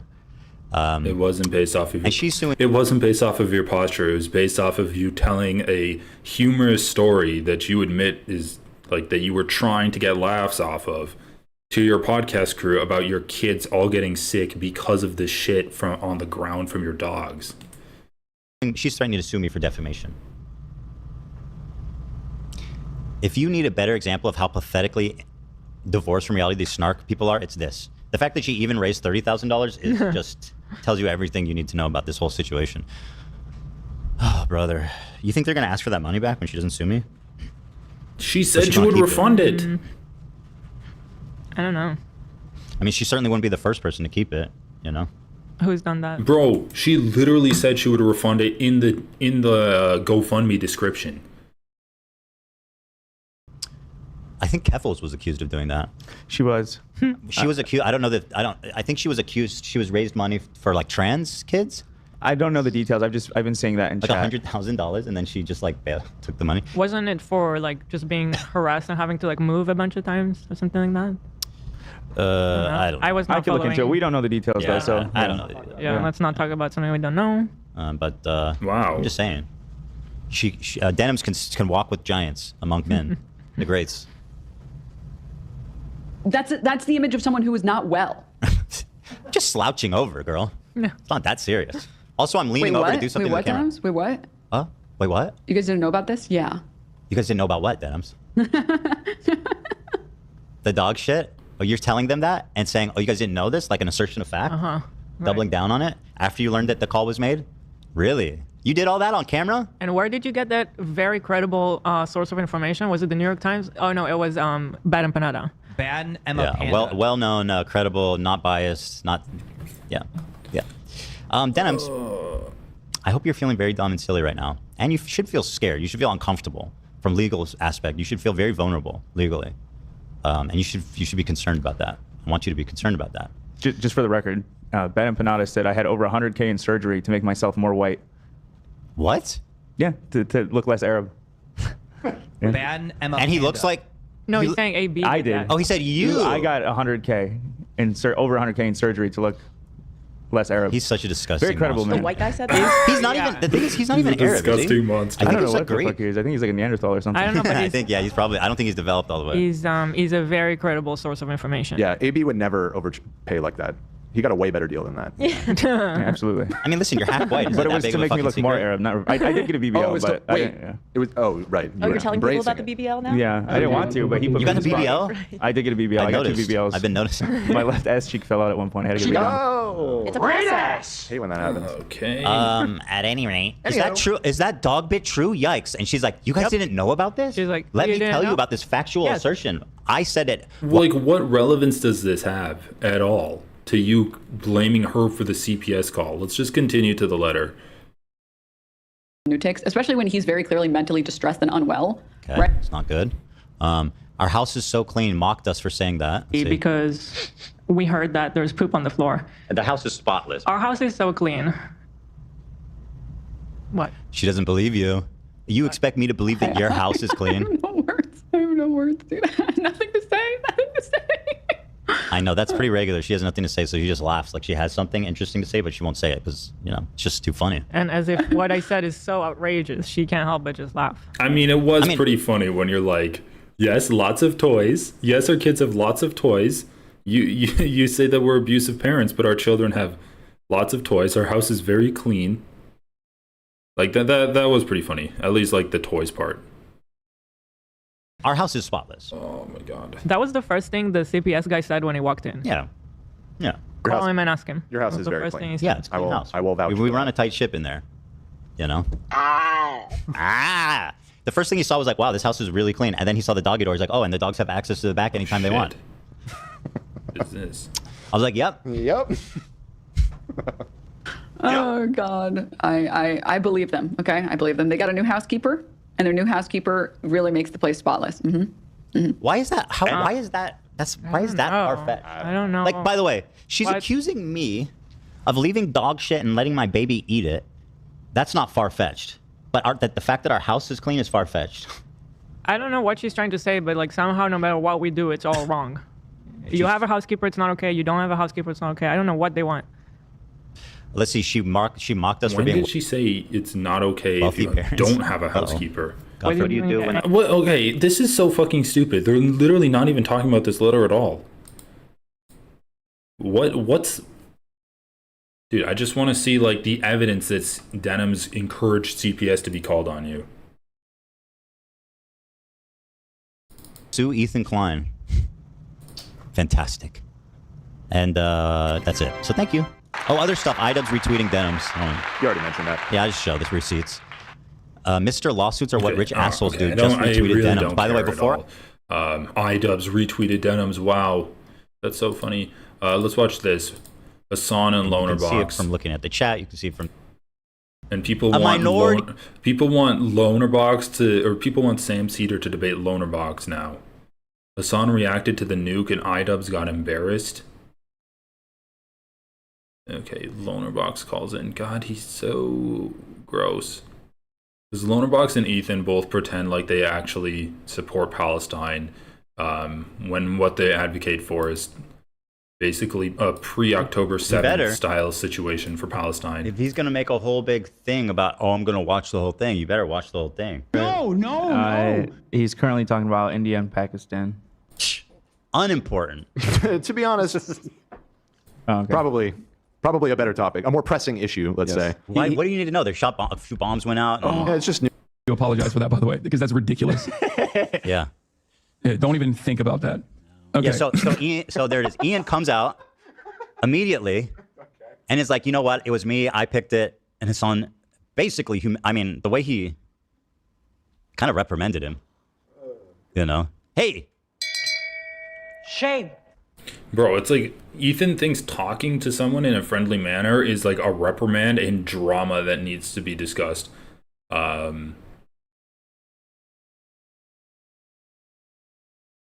I don't know, like Hassan being like, oh, if you apologize for that, I'm going to kick you out. And Ethan's like, I can't believe Hassan was serious about kicking out IDubbbz for wanting to apologize for the Hey, sword. content cop boy, we don't make apologies around here. That really... I'm just going to And by the way, this is 47 minutes in, which Wait, is that true? We waited? No, I think we did it earlier than that. I don't know why he's at this part of the video. Oh, $1,000, shit. Just keep playing and spend the rest of time giving people cancer and then fucking talking about how much of a stalwart defender of cancer research he is. He's going to go and collaborate with the Trump administration to pull NIH funding from cancer research while being like, I'm a stalwart supporter of cancer by his own fucking logic. Since last time he gave me $6,500 for a fundraiser. That wasn't enough either. This is the shit he pulled off.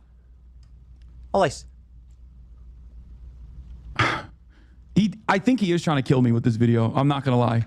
Narrated the position that he is not a Houthi. Trust me, bro, I'm not Houthi. Be for real, you suck. Wait, I want to find the actual. I don't think he's not. Is that it? He said something where anyway. He donation shamed me, guys. Okay? Can you believe that? Someone tell Mudahar. Oh, yeah. That was how that was the beginning of the whole Mudahar. Donation shamed Jeff Bezos. Right. And now, Hassan is doing the same thing. Me being Jeff Bezos, of course. I don't know why everyone thinks I'm so fucking rich. Like, obviously I'm wealthy, right? I don't deny that. He says I'm 100 millionaire. I'm like, from what? I have a podcast and a clothing company. 100 millionaire? Jesus criminy, dude. You donated $1,000. It was so enjoyed, man. Like, dude, yeah. Oh my god. Okay. It's just so fucking dumb. Like, this drama is so stupid. Ethan donates $1,001 to Hassan to try to just fuck with him, right? That's why he did it. He's like, I want to be at the top of the leaderboard by donating $1,001, and everyone else only donated $1,000, and so I'm going to be at the top. And then Hassan's like, well, last time you donated $6,500, and now you're just like being an asshole about it. Like, fuck you. And Ethan's like, I can't believe you're donation shaming me. I donated, man. I'm a benefactor, bro. $1,001. I love how he's like, oh, really? Your watches are expensive. I was like, please, bitch, you really want to enter that conversation with me, Mr. Luxury Goods? He'll explain his side of things later as well. But him and Anissa basically relinquished control over Creator Clash 3, a boxing charity Do match I hit him with one of these? That they had put together third year. I heard you guys had to relinquish control. Fucking got him, dude. We got him, bro. After... Like, this just proves that Ethan doesn't really give a fuck about anything he's talking about. He just wants the people that he's in online beefs with to suffer. He wants their platforms to be diminished. He wants them to have, like, negative consequences for daring to go against him. He doesn't care that Denim's actually called CPS on him. He just wants to, like, bully Denims. He doesn't care that Hassan's anti-Semitic, or that he claims he's anti-Semitic. He just wants him to get, like, deplatformed, and he wants him to lose his sponsorships. He doesn't care that iDubbbz and Anissa are, I don't know, propagated the CPS call coming to his house, and they're doing anti-Semitic rhetoric in their Content Cop video. He's just happy that now their content creator, or their, Creator Clash, got people to drop out of it, and they had to relinquish control of it. And, like, he doesn't care about any of this shit. He doesn't care about the stuff that he claims he cares about. And it's so evident in it when he's just nitpicking people for every single minute of their interactions with him. He's like, Denims is ugly. Denims is stupid for saying it's bad when children get diseases that adults get because it's more dangerous from them. Isn't she a dumb bitch? Like, he doesn't care about any of this stuff. He's just trying to find anything possible to throw at them to make their lives worse, and then he just gets pleasure off of that. And, like, obviously when you're aligning yourself with a fascist regime and the people you're targeting happen to be the targets of that regime, then people are going to accuse you of supporting that regime and being a collaborator with them. And it's true. Like, you might not be consciously being like, yes, I'm a fascist, and because these people are resisting against the president, the supreme leader of the country, then we must go after them. But it's like they're going against you for supporting Israel, and that's what you don't like. It's the exact same thing with Trump.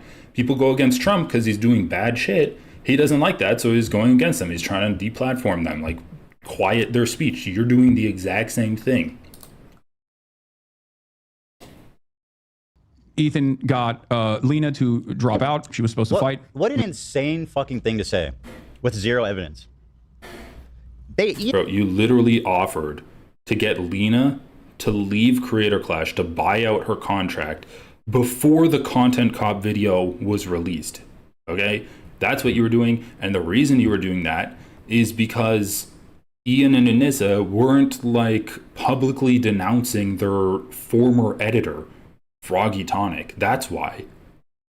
So don't blame the Content Cop video for you wanting to get Lena to drop out of Content Cop or Creator Clash. Ian knows that I didn't force Lena to drop out. We've explained what happened in detail, okay? You all fucking forced her to drop out. Give me a break, dude. She would be fighting if you didn't drop that. If you dropped that video after the event, she would be fighting in it. No question about it. No question. And that's kind of your fault, don't you think? Lena is one of the employees at H3H3 Productions. And also another fighter, Harley, also dropped out because he was upset and offended that Ian and iDubbbz had dared to criticize Ethan.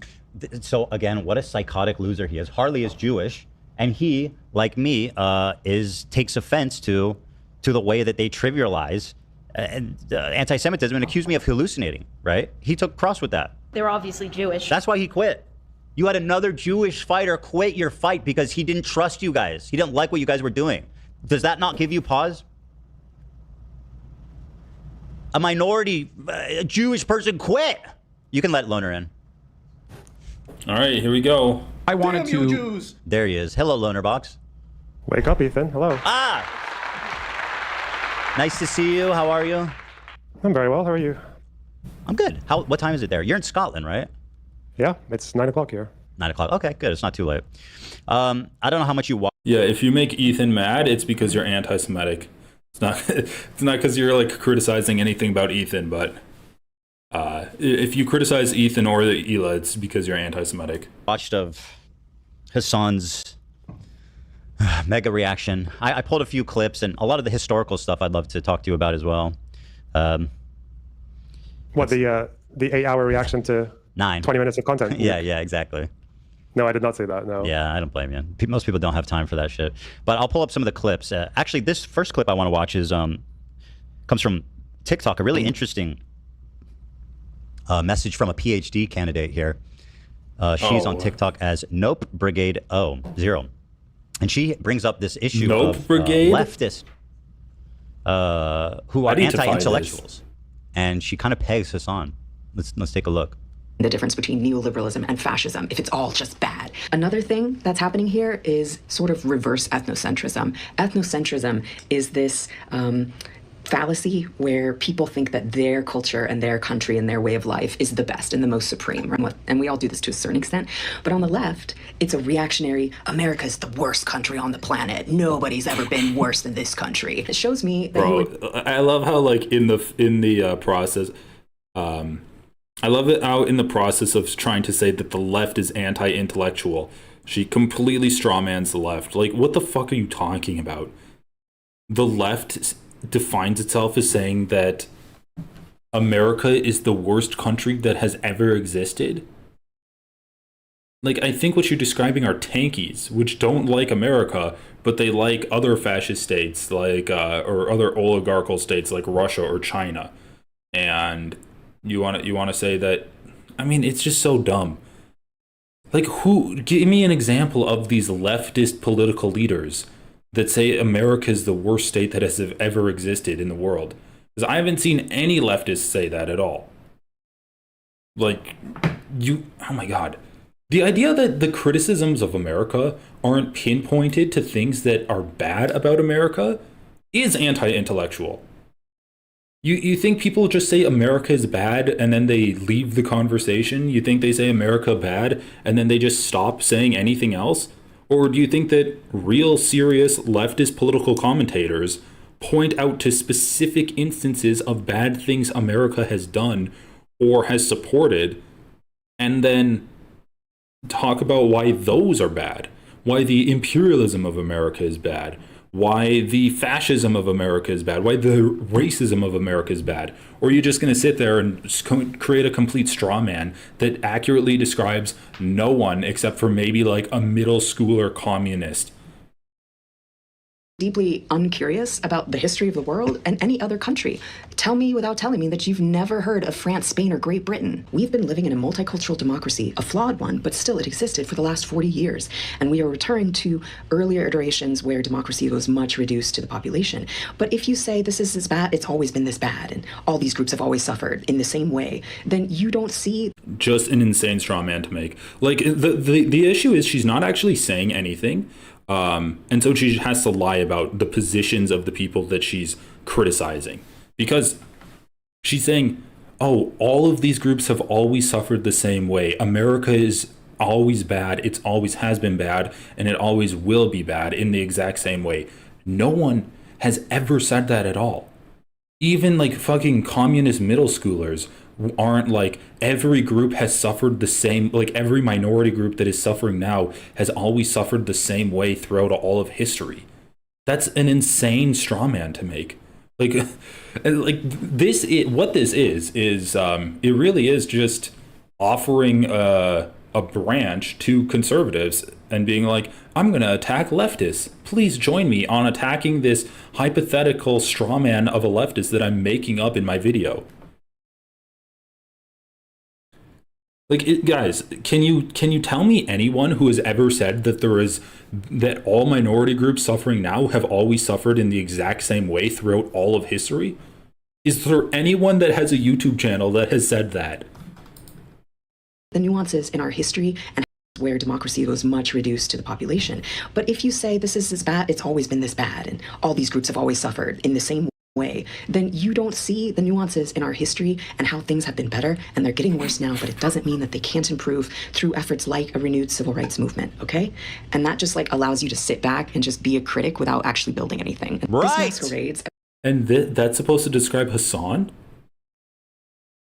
But also, why does being critical of what's happening now mean that nothing in history has ever changed?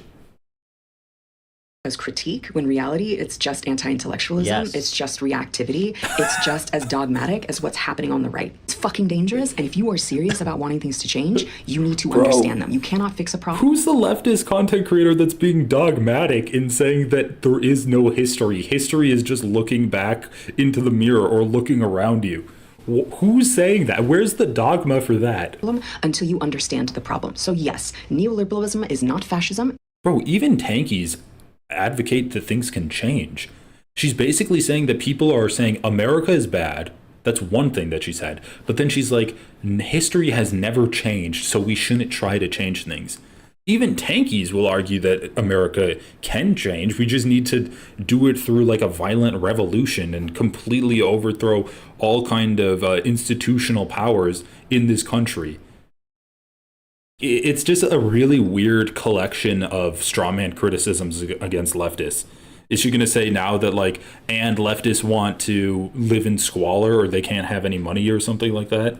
It is quite bad for a lot of people, and I'm not okay with what Joe Biden did with Palestine either, man. But like, let's get real about solving the problems, okay? And anti-intellectualism is a problem on the left. We do not have time for this anymore.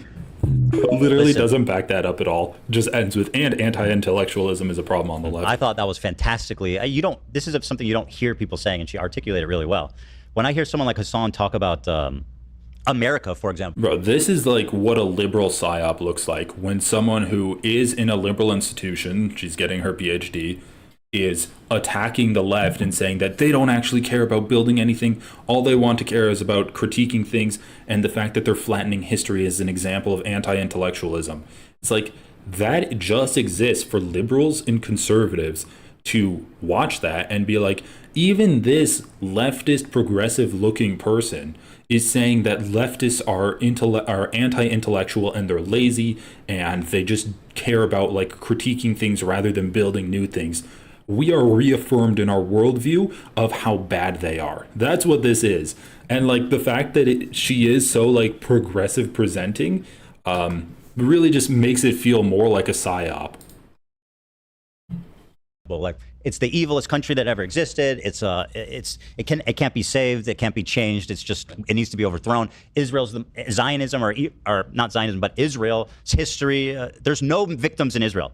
The Israelis cannot be victims ever for any reason. It's like there's zero nuance in this conversation. It's what drives me insane. And it's kind of been my whole problem with this. I'm just trying to have Bro, Israelis are literally a victim of Zionism. Go fuck yourself. The idea that you need to have like a colonial ethno-state and ever expanding borders means that you do violence, and violence will be done back upon your population. And so the fact that Ethan Klein is like, there are no victims of Israel, why are leftists so anti-Israel? It's like, dude, people are anti-Zionist because ethno-states are inherently violent. And yes, the population of that ethno-state also experiences a fraction of that violence. So go fuck yourself. When you are advocating for violence by being a Zionist, by being someone that supports the ethno-state of Israel, people that are critical of you and are critical of Zionism are against violence, and they're recognizing the victim status of Israel. You, by talking about the victims of Israel, instead of advocating for an end to the apartheid and an end to the ethno-state, you're advocating for the expansion of that ethno-state, because you say there are so many violent Arabs surrounding Israel, bombing us. We are victims. We must reinforce this ethno-state even further by ever expanding our territory. That is what you are advocating for. That is what is causing the violence. So go fuck yourself. You're not a champion of the victims of violence due to Zionism. You are actually advocating for there to be even more victims on both sides. Honest conversation, and they lose their fucking mind and call me a Zionist. Your thoughts, Loner?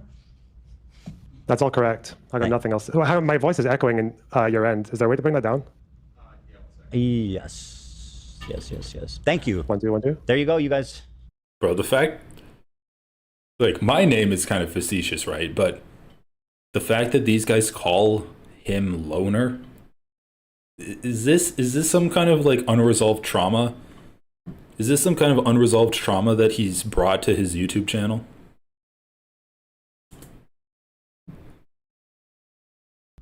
Okay, yeah, no, I was going to say, it's still echoing. Oh, fuck. We'll fix it, don't worry. My head's going to explode. Okay, I'll just pretend. I'll do my best. Okay.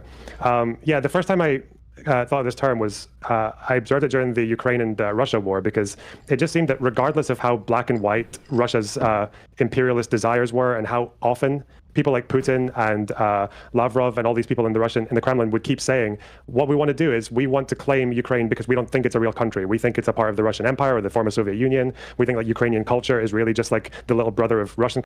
This is so interesting. So Lonerbox is saying that Russia invading Ukraine is a black and white situation because Russia is saying that they want to claim the Ukrainian land for themselves to increase their borders, which is quite literally what's happening in Gaza and the West Bank. Like, Israel is trying to claim their land, and maybe they're not so explicitly saying it's to increase their borders, even though every map of Israel that Netanyahu ever posts anywhere includes the Gaza Strip and the West Bank as part of its borders. But no, that's not an explicit endorsement of stealing the land. You not like forget about the fact that they have literally been occupying the West Bank and parts of Gaza for months now, and that they've claimed their goal is to ethnically cleanse the Palestinians from the land to destroy Hamas. It's explicitly not to get the hostages out. They've said that's not the goal explicitly. Never mind that, but that is nuanced. That has issues on both sides, and you must critically examine both of these sides. And if you only watch Hassan, you're never going to understand the negative things that Hamas has done and the good things the IDF has done. But for Russia invading Ukraine, that's a black and white issue. That's an issue that everyone should be able to see so obviously. And I'm not saying it's not a black and white issue, but I think it's hilarious that he doesn't think Israel's a black and white issue too. Culture. They would say this constantly, but people in the West would still just desperately snatch for whatever excuse they could to blame it on NATO or on the West. And the thing I kind of described that.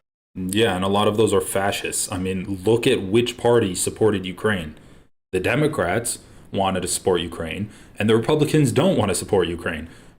Like, as soon as Trump gets into office, he's saying that he wants Ukraine, like, in order to keep supporting Ukraine, he wants to get all of the rare earth minerals out of Ukraine and send them to the U.S.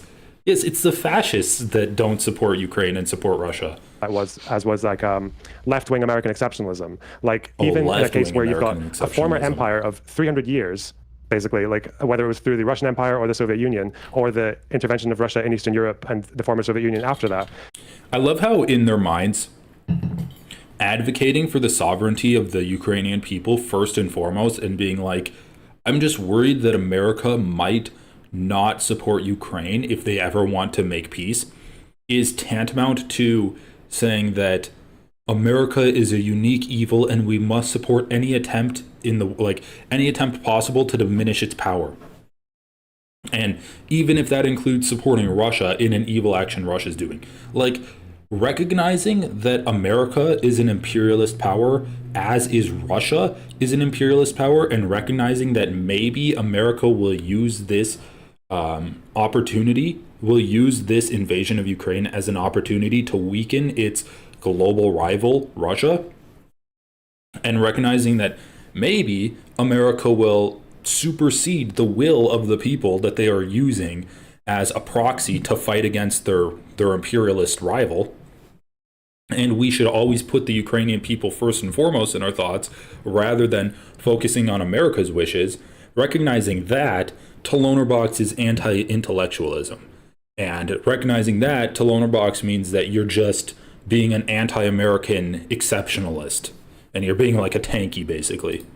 People still had to find a way to make it actually the fault of the United States. I just thought that was like really bizarre. Yeah, that's true. I wonder how black and white this issue would be if Lonerbox got a tour of Russia, all expenses paid for by the Russian government. Bisexual lighting. I never understood what bisexual lighting meant until I realized that it was just literally blue lighting and pink lighting. And then I'm like, okay, yeah, that's pretty basic. And to me, it's just American exceptionalism, but just turned on its head. Yeah, it's totally. Rather than America being exceptionally good, it's America is exceptionally bad.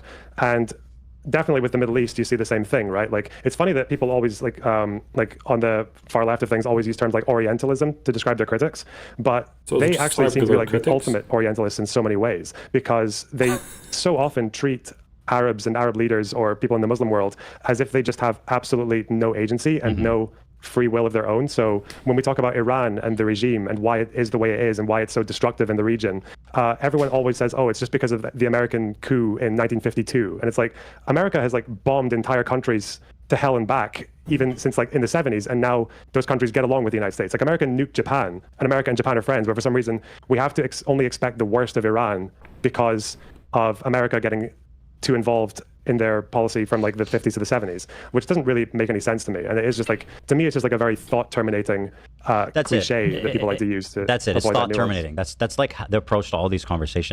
I mean, he's not going to talk about how we've been warmongering with Iran for like the past 8 years. Not going to talk about Donald Trump assassinating an Iranian general, Israel threatening to bomb Iran and encouraging America to back them up in bombing Iran. It's not going to talk about those actions that we've done to Iran. Just that we've bombed them. Like, what the fuck are we talking about? Oh my god, dude. People that talk about, like, leftists that talk about the Middle East aren't saying that Arab countries have no agency whatsoever. They're criticizing America when America does bad things. They're criticizing Israel when Israel does bad things. And they're also criticizing Arab countries when Arab countries do bad things. Like, what the fuck are you talking? They're not saying that Arabs in the Middle East are just small beings that have no agency. That's literally how Zionists describe Israel. If anything, it's Zionists orientalizing Israel. I don't even think that orientalizing is the right word there to be used, because it makes it seem, I think that like it more refers to claiming that they're exotic or their ways are mysterious or unknown, and that's not true whatsoever. Like, if anything, people, like, the argument that he's describing is that people just have like the expectations that Iran is just a victim because of the way it's treated by America. But no, like, America has been very antagonistic towards Iran, And Iran has responded by by supporting groups that are resisting America's imperialist base in Israel. Like that's a pretty simple description of what's happening. And like, I don't know if you saw during our debate, one of the things, probably the most disgusting and disturbing part of that whole conversation was the way that he basically erased all of Jewish history in the Middle East. And just, he says the majority. Yeah, that is kind of true. They used the term thought terminating to end their thought, to terminate their thought. Of people moved there because of Zionism, because they wanted to be in Israel, which is just fucking insane, by the way. And it's so gross. And Hassan, he surrounds himself with all these like, well, who's this historian he was talking with? He's a historian, quote unquote. They always harp on like the bombings in Baghdad caused all the Jews to flee. Avi And there's Schlein? just no intellectual rigor. There's no thought for nuance or trying to figure it out. It's just, I don't know, man.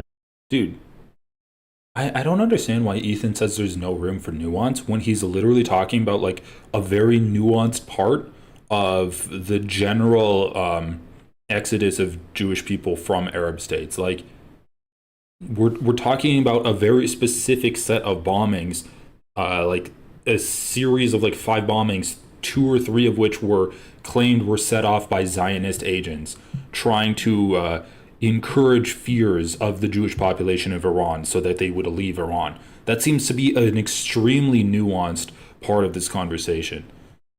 Like this is the most nuanced you can get, the specific reasoning of people for wanting to leave down to like a week or a month of why they left, because there was like one series of bombings. But no, Ethan's the one that says they left because of the fucking Arabs who were anti-Semitic. That is supposed to be more nuanced than talking about like a series of bombings that caused fear and made people want to leave their neighborhoods. It's really sick. And it's anti-Semitic, frankly. If you're being like, the Jews of the Middle East were not forced out of their homes by anti-Semitism. They went to Israel because of Zionism. That is the most... Bro, Ethan just said there's no nuance, there's no intellectual vigor, there's no genuine curiosity of history. And then he pauses and he's like, if you don't claim that all of the Jews left their homes because of anti-Semitism, then you're being anti-Semitic. So you want to claim you're searching for nuance when in the very next breath you're like, it's just all due to anti-Semitism by Arabs. That's literally like the most anti-nuanced position you could have on this. It's like dozens of countries over the course of 30 years due to a variety of reasons. And you want to say that it's just due to anti-Semitism that all of the Jews left? Actually, anti-Semitic insane. thing I can pretty much imagine you saying. It's just horrific. And they have no problem saying that. Is the historian you're thinking of Zachary Foster by any chance? Let me Google his name and I'll see. Zachary Foster. Yes, this guy is such a fucking clown, dude. Holy shit. This guy doesn't know anything, and he sits there like as this, and that's what Hassan does. He brings these charlatans out, and by the way, also Jewish. Bro, I do love the idea that Ethan waited to talk about Hassan bringing on a charlatan until he brought on Lonerbox onto his show. He's like, I'm bringing on Lonerbox. Lonerbox, I brought you on. Let's talk about how Hassan always brings on charlatans. It's like, dude, you had I don't know when Hassan brought this guy on. I don't even know what they're talking about. But apparently it's been like stewing in the back of Ethan's mind, and he only brings it up when he brings on a charlatan in Lonerbox to talk about this shit. It's like he's subconsciously only allowing himself to talk about Hassan when it can be a perfect example of projection. He wears his Jewish friends like a human shield. He's managed to collect every anti-Zionist Jew in the world. It's literally uncanny. He brings on Lonerbox, who's Lebanese, and then he says that Hassan always brings on Jewish tokens as charlatans to back up his position, while he's talking to a literal Arab token that he brought on to back up his position. It's so fucking funny.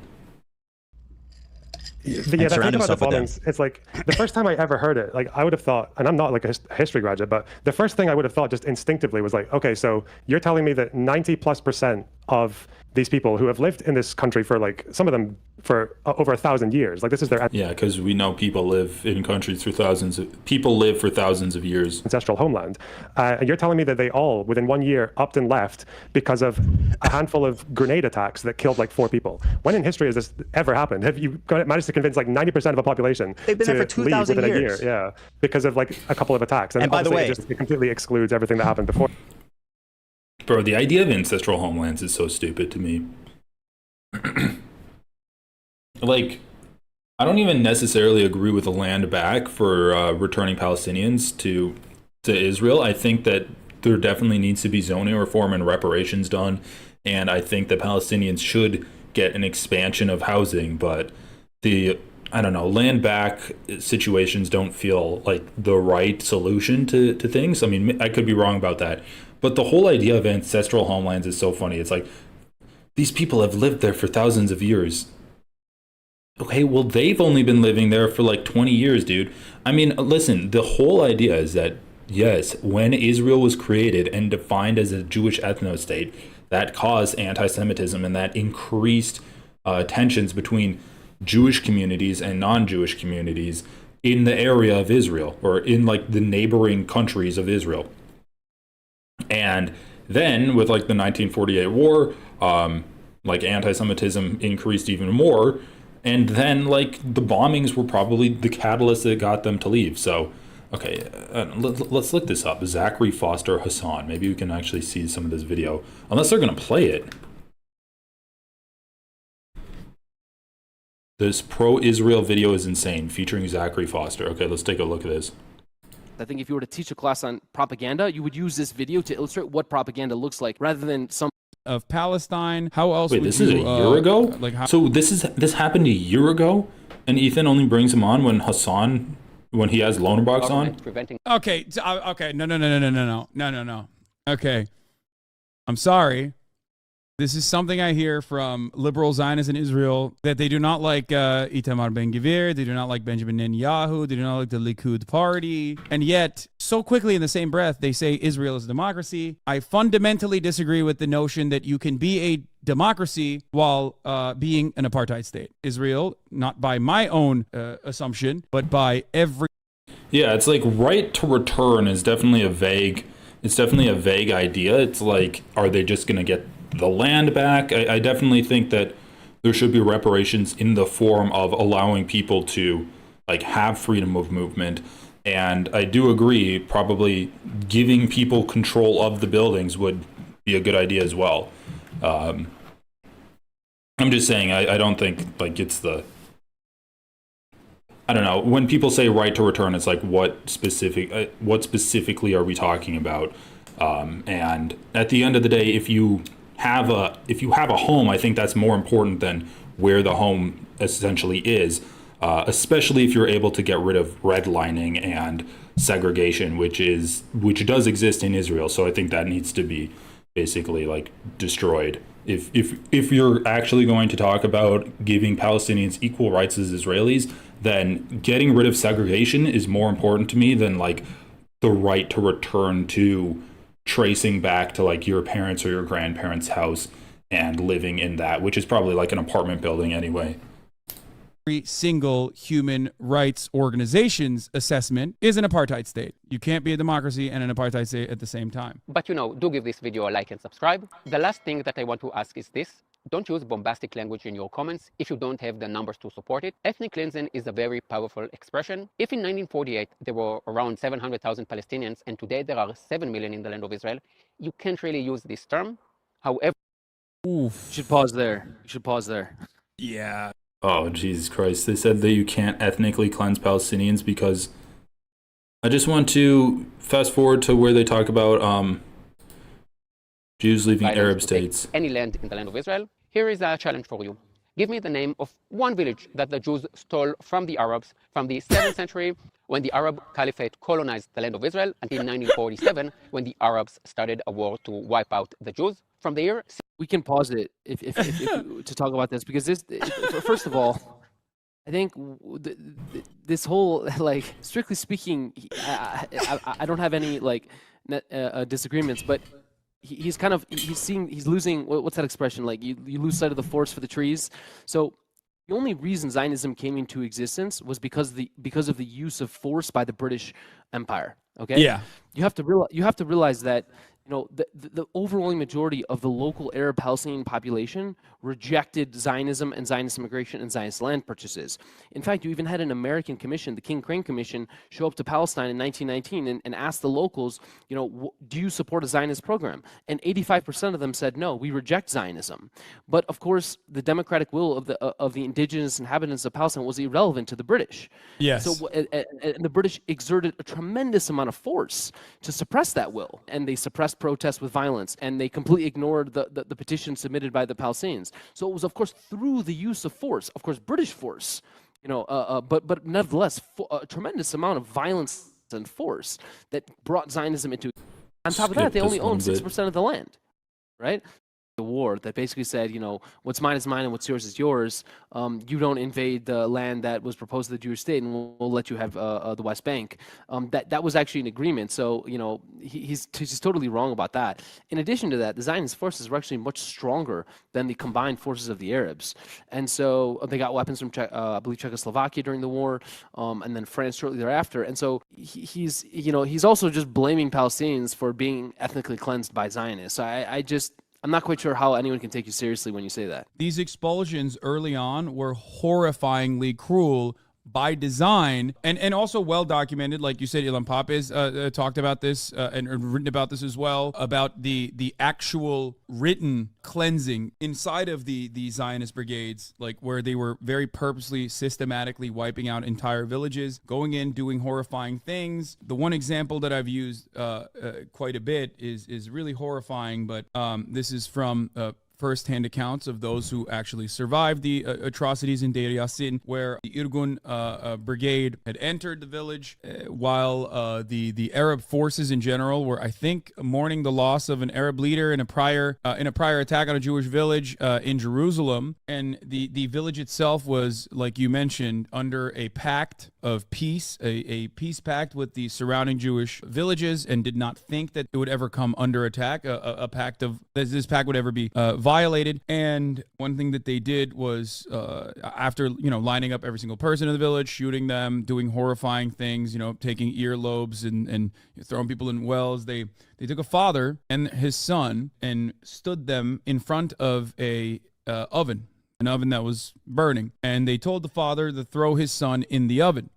When he did not comply, they beat the father up, threw the son in the oven, and then threw the father in behind him anyway. This is firsthand accounts of some of the atrocities. They took the remaining survivors and brought them back, I believe, to Jerusalem, and paraded them as the people, as the onlookers threw rocks and trash and spit on the remaining survivors from said village until they actually killed the remaining survivors. Again, firsthand accounts from not just Palestinians who survived, but also Zionist forces that participated in the atrocities, and the veterans themselves have, mentioned this. This is like firsthand accounts from the direct veterans that were involved in it. Some say that the partition plan... Anyway, yeah.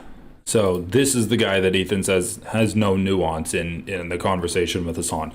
And what's it's so telling, right, that Ethan doesn't give a fuck about any kind of historical veracity to any of the content that he's putting out there when he brings on Lonerbox, who is a paid propagandist to defend Israel, to be his historical fact checker. Oh, I was hoping you could offer some historical analysis for us, Lonerbox, when there are so many historians that cover Israel and Palestine that would be more than happy to go onto this show and actually talk to Ethan, but he doesn't want to do it because he knows that they would push back against what he has to say and give a bad picture of Israel. But Lonerbox is like, well, some Israeli commanders are bad, some are genocidal. Sure, Netanyahu's genocidal, but they have a war that they need to fight, and there are some bad apples, which is like perfectly acceptable for Ethan. What's not acceptable for Ethan is saying that the population of Israel, if you poll them, is extremely fucking racist. Even that's too far for Ethan Klein when he talks to Sam Cedar. I mean, you can see how when he talks to someone who has the truth on their side and is willing to tell the truth to Ethan, he simply can't handle it and he shuts down. He doesn't know what to do. And again, the historian that brings that entire dialogue forward, Avi Schleim, says the first 2 bombings were done by anti-Semitic terrorists who after the first 2, the vast majority had already signed up to leave. So it's just, there's no rigor to understand what's going on. Here's Hassan. Let me pull up some of the clips here. Let's take a look. You don't run your own country. Hassan has a denims moment, which runs in the family, I guess. He's pulling up Hassan clips? Bro, this man is broken. Loanerbox, here. Let me show you some Hassan clips that I have. Let me show you some denims moment. Why did you bring Loanerbox on? To just like talk about how dumb Hassan is with him? Name Israel run your country. Have you ever found? Wow, and then he puts this clip in here. They take Loanerbox off the screen. That's fucking hilarious. They pull Loanerbox's camera off the screen. Where he comes up to me to try to take a photo with me. Wow. Wow. Remember when he fucking had to admit that this person, I didn't know who the fuck he was, and he was some dumbass cloud chaser? Is there actually a video of me saying that Israel or Jews run America? Is there actually a video of me saying that? No, there isn't. He's saying that like Arabs that wanted to collaborate with America basically said, no, you don't understand. It's actually the Israeli lobby that dominates. It's actually the Jews that dominate America. I mean, I also don't disagree with what he's saying. I often will talk about Really, Hassan? obviously AIPAC and the Zionist lobby. Now, if you don't know the context, he's defending Hassan Nasrallah. He's like, actually, Hassan Nasrallah... Do we have that where he's literally not defending him, because Hassan Nasrallah, like, he makes the distinction. If you let that clip play out for 30 more seconds, he makes the distinction that Hassan Nasrallah uses anti-Semitic conspiracies and says that the Jews are controlling the media controlling the media and controlling America, when it's actually like Zionist lobbyists that buy politicians, and then politicians are the ones that run America to support Israel. So yeah, if you played that for 30 more seconds, he would explain how he actually doesn't agree with Hassan Nasrallah about this shit. He says I'm more anti-Semitic than Hassan Nasrallah. And so he's defending him. And you know what would be great? If you had the fucking clip to play, if you were going to make that claim. Oh. What, the Nasrallah quote when he's saying that it's not Israel that controls America, it's America that controls Israel? Yeah, that one. Yeah, I think so. They don't know what they're talking about. Yeah, because people like Hassan would say that that's an example of Nasrallah fighting anti-Semitism, because you would normally expect people to say it's the other way around, like it's the Zionist-occupied government, but Nasrallah would say, no, it's the other way around. It's that Israel is basically like America's little helper. But I think people don't understand why Nasrallah says that.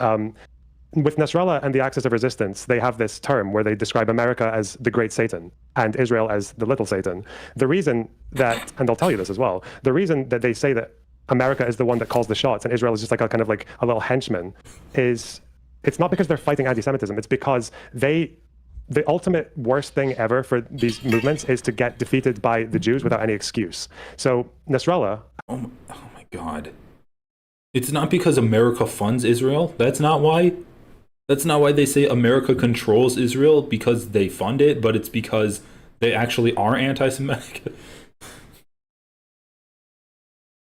Dude, isn't the whole idea of anti-Semitism to like blame the Jews for everything, or to say that, you know, the Jews could never do this on their own? That's why they use like America as their power to fund them, or like the classic great racial replacement theory is that Jews bring in black people and black people replace white culture.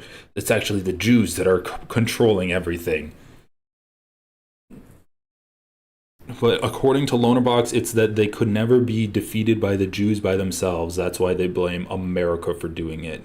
But then wouldn't the conspiracy theory be then that Israel is like manipulating America into supporting them? Isn't that the conspiracy theory? Like it would make more sense if it's just they accurately identify Israel as a satellite state for American imperialism. That would make more sense than this like convoluted anti-Semitic conspiracy theory Loanerbox is stating. And these people will say that the only reason that Israel has ever managed to achieve a victory over an Arab or Muslim nation is because America helped them, which obviously wasn't true in the 48 war, at least. Bro, they literally had weapons supplied to them by European countries. They didn't get help from anyone, really, at that point. They didn't get help from anyone? Weren't they set up by the UK? The fuck? 1948 Israel War. They didn't get help from anyone at that point. Where did they get all of their weapons then? Where did they just happen to like have weapons manufacturing facilities? Weapons. Both sides utilized weapons that had been used in World War II by the British and French forces. Egypt's arsenal included leftover British equipment, while the Syrian arsenal included leftover French equipment. The IDF utilized an array of British, American, French, and Czechoslovakian military equipment. They didn't get help from anyone. What the fuck are you talking about? In addition to the aforementioned, the IDF also used several Davidka mortars, which were a domestically produced weapon by Israel. So they used several domestically produced weapons by Israel. All of the other weapons were American, British, and French, and some Czechoslovakian. Israel's ability to cope better with the embargo situation was by far her greatest strategic asset. So they're saying their relationship to the West was their greatest strategic asset. How did they get their weapons? Israel 1948 war weapons. Foreign relations of the United States 1948. What is this?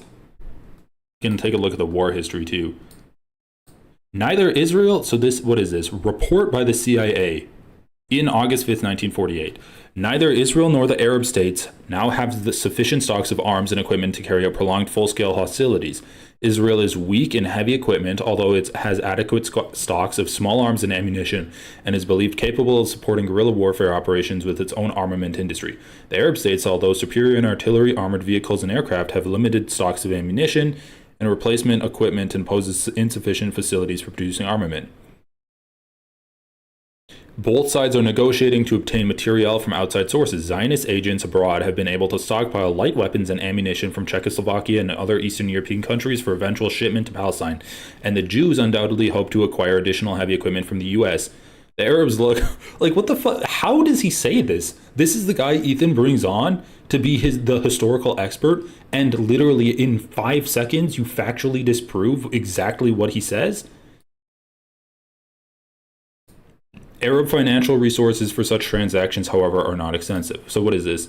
And the Jews undoubtedly hope to acquire additional heavy equipment from the US. The Arabs look to the UK as a principal source of arms, but are exploring additional sources. The application of an effective UN arms embargo against both Israel and the Arab states would limit the scale of fighting and would probably result in a military stalemate, leading eventually to a compromise. The Arabs would find themselves incapable of prosecuting a large-scale offensive. The Jews would also be unable to wage offensive war, but would probably be able to maintain their present positions along the coast and possibly Galilee. Jewish extremists would resist any attempts at compromise, and the provisional government of Israel itself would probably make every effort to have the embargo modified before entering into negotiations with the Arabs. The Arabs would also be loath to make concessions. In the end, however, both Israel and the Arab states might feel constrained to accept a Jewish state exclusive of the Negev. Inadequate enforcement of the embargo could also be expected to result ultimately in a virtual stalemate. Israel, possessing better facilities for obtaining illegal arms than the Arabs, would be able to defend more territory than under an effective embargo, but could not win a decisive victory. So literally, they're saying that the war, like this report by the CIA exactly backed up what we read in this Wikipedia article, where they're like the Israel's ability to cope better with the embargo situation was by far her greatest strategic asset. Literally, like proving the exact opposite of what Lowenbach said. They didn't have help from anyone. Who is this? Amit Zur Ilan? Who even is this? He was a professor of the Hebrew University. Born in 1930. So like an active professor during the war, or maybe not an active professor during the war, but someone who lived through the war and then wrote about the war of 1948. an actual history professor said that no, the fact that they did have outside help and could get around the arms embargo to have better access to American, British, French, and Czechoslovakian weapons was the main reason why they beat the Arabs in the War of 1948. What the fuck is this shit, dude? And like, once again, I'm gonna repeat it. Ethan brings this guy on to talk about the historical veracity so that he can fact check Hassan. He's a joke. He's literally a paid Zionist that doesn't know what the fuck he's talking about. Like, my name is Uninformed Leftist, but I actually look shit up when I'm not exactly sure on stuff. Lonerbox is like, I don't think they had help from anyone in 1948. With Nasrallah and the Axis of Resistance, they have this term where they describe America as the Great Satan and Israel as the Little Satan. The reason that, and they'll tell you this as well, the reason that they say that America is the one that calls the shots and Israel is just like a kind of like a little henchman is, it's not because they're fighting anti-Semitism, it's because the ultimate... Like, I love this conspiracy theory because it doesn't even make any fucking sense. You can say that Israel beat the Arab nations because they had support from America, and Israel was the one manipulating America to do it. That's an anti-Semitic conspiracy theory that aren't like mutually exclusive. Why is he trying to say that it's like he's trying to say that Hassan Nasrallah is still anti-Semitic when he says Israel doesn't control America? And he's like, Hassan's wrong when he says that's not anti-Semitic. It actually is anti-Semitic. And then he does this complete convoluted way of explaining it that doesn't make any sense at all. Like saying that, oh, Hassan Nasrallah is still anti-Semitic because he doesn't want to ever be beaten by Jews doesn't actually lead to him saying that Israel doesn't control America. Like, that does not follow logically. So Lonerbox is just lying. He's lying to Ethan's face to try to make Hassan look bad. Worst thing ever for these movements is to get defeated by the Jews without any excuse. So Nasrallah and these people will say that the only reason that Israel has ever managed to achieve a victory over an Arab or Muslim nation is because America helped them, which obviously wasn't true in the 48 war, at least. They didn't get help from anyone really at that point. But then that's what they'll say. America is the excuse. Yeah. Here, to be specific, this is one of the most insane things in the video. And like, how do you even say this with a fucking straight face? It's putrid. It's actually insane. This is like saying the Klansmen were actually less racist than you, black person who's trying to defend your people. I mean,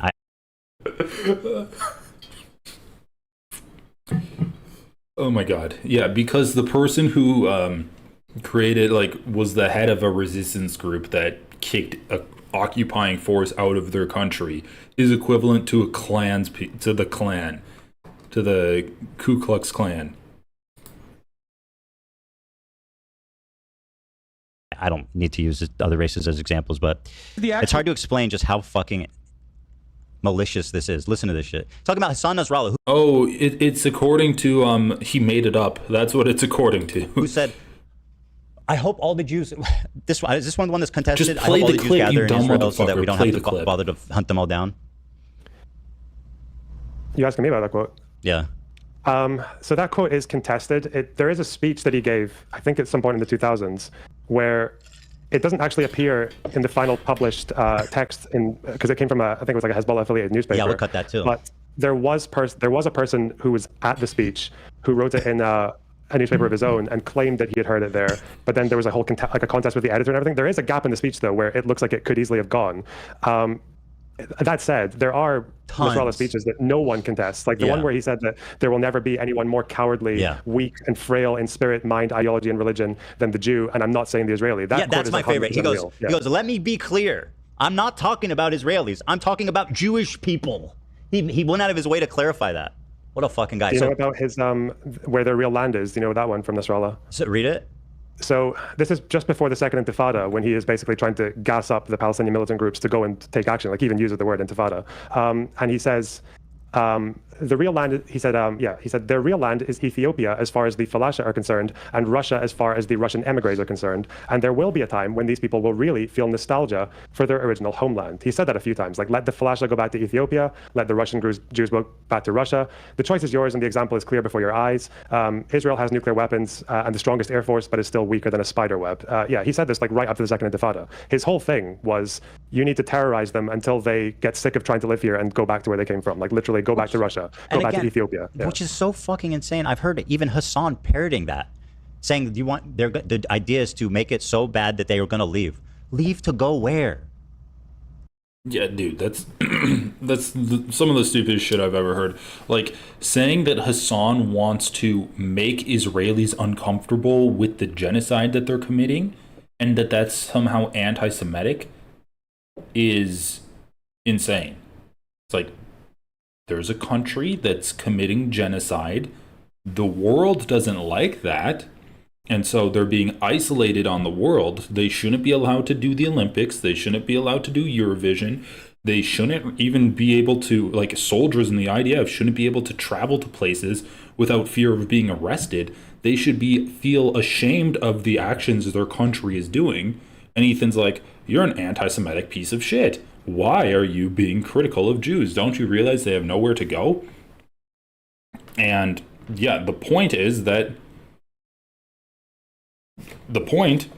put pressure, economic pressure, political pressure, diplomatic pressure, cultural pressure on a country that's committing atrocities. That's the idea. Hassan doesn't want all of the Jews in Israel to move away. He wants to create pressure. And the fact that he's like, people are leaving Israel because they feel horrible. That's the goal. He's not saying, like, Ethan has that one clip and he's been talking about it for like 6-7 months now. Hassan's not saying that the goal is to get all of the Jews in Israel to leave. He's saying that he wants the people in Israel to feel uncomfortable. Because if the people of Israel feel uncomfortable being in Israel, then maybe there's going to be internal pressure to end the genocide. Which right now, there is no internal pressure to end the genocide. And in fact, there's overwhelming support for the genocide. It's like 2/3 of Israelis want to go back into the military to finish the ethnic cleansing in Gaza. So yeah, I would say there's not enough pressure on the people of Israel. Leave to go where? I don't know what the fuck they're talking about. He thinks that Iraqi Jews are going to move back to Iraq. Like he actually thinks that. He really thinks that the Iraqi Jews should move back there and start a new life. By the way, are they allowed to do that? You heard, so kind of, but not really. So Iraq has a return law for descendants of Iraqis who lost their citizenship because they left. The return law specifically excludes Jews. That's an important detail. Yeah. In 1975. All right, let's just look this up because, I mean, we know that he lies. Iraq return law excludes Jews. God, I need to shut off this AI stuff. Iraqi offer to let Jews return fails to stir much enthusiasm. Okay, so there's this. A constitutional challenge to Iraq's treatment of Iraqi Jews. The Washington Institute.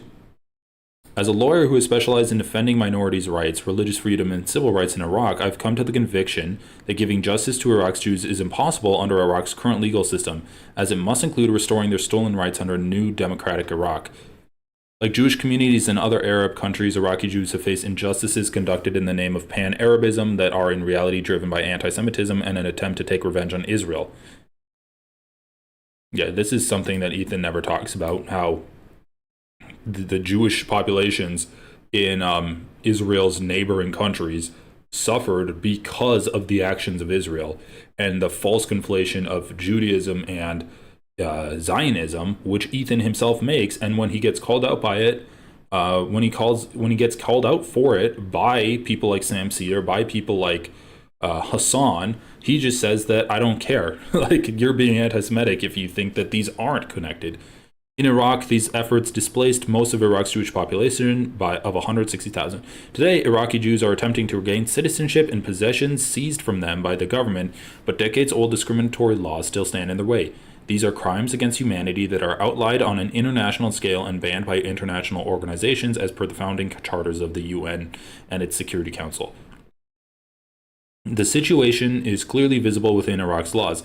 Enacted in the early 1950s, these inhumane laws aimed to legalize the actions of the Iraqi government, which was engaged in pushing out Iraqi Jews, stealing their possessions, and removing their Iraqi citizenship.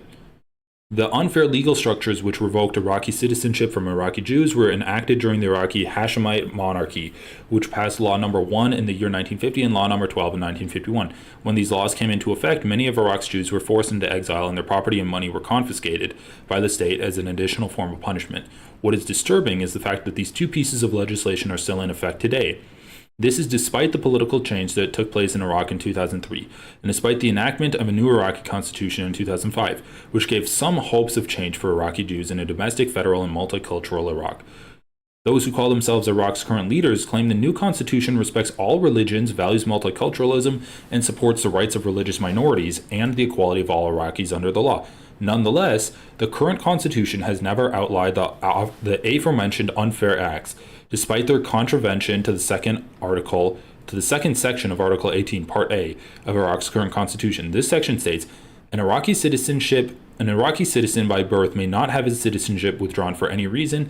Any person who has had this citizenship withdrawn shall have the right to demand its reinstatement. The Constitution defines anyone born to an Iraqi father or an Iraqi mother as an Iraqi entitled to citizenship, and states that any Iraqi who has lost his citizenship for either political, racist, or sectarian reasons has the right to request restoration of citizenship. The two acts in question likewise breach the Iraqi Citizenship Act number 26 of 2006, which secures the right of restoration of citizens to all of those who have lost it for the reasons detailed above. However, this act excluded Iraqi Jews, who should have been included just like the rest of Iraqis. It is striking that the 1950 and 1951 acts against Iraqi Jews have remained, while other laws have been amended to conform to the 2005 Constitution's Article 18. Nonetheless, Iraq Jews remain deprived of justice under the new Iraq in clear violation of the Constitution. So it doesn't look like a law was passed that actually excluded Jews. It just looks like anti-Semitic laws were created in the past and they weren't actually repealed. And so then you have like a contradiction of laws when other laws were repealed.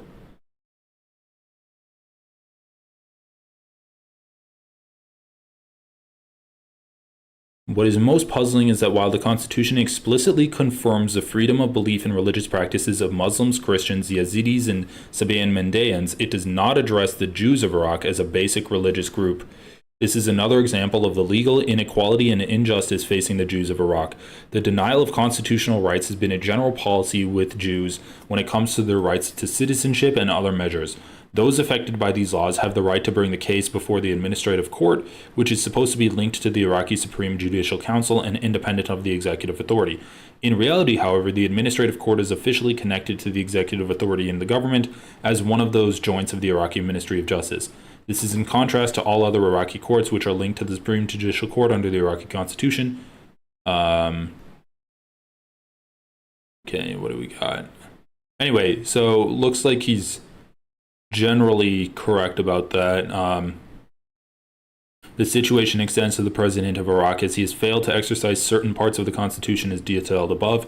Responsibility also falls on the president of the Supreme Judiciary Council, president of the federal court, due to their silence regarding the legal and constitutional violations against Iraqi Jews.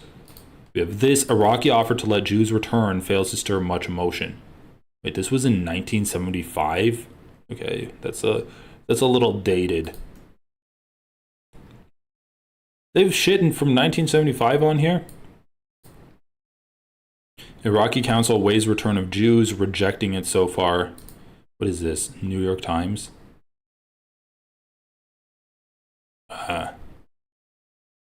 Anyway, so yeah, it looks like there's more work to be done about giving Jewish people rights in Iraq. They did institute a decree that meant that they could go back to Iraq through a different process. The only problem is that in the wording of it, they actually bought an ad in the New York Times to advertise this. They said that you can come back, we have no problem with Jews unless they're Zionists.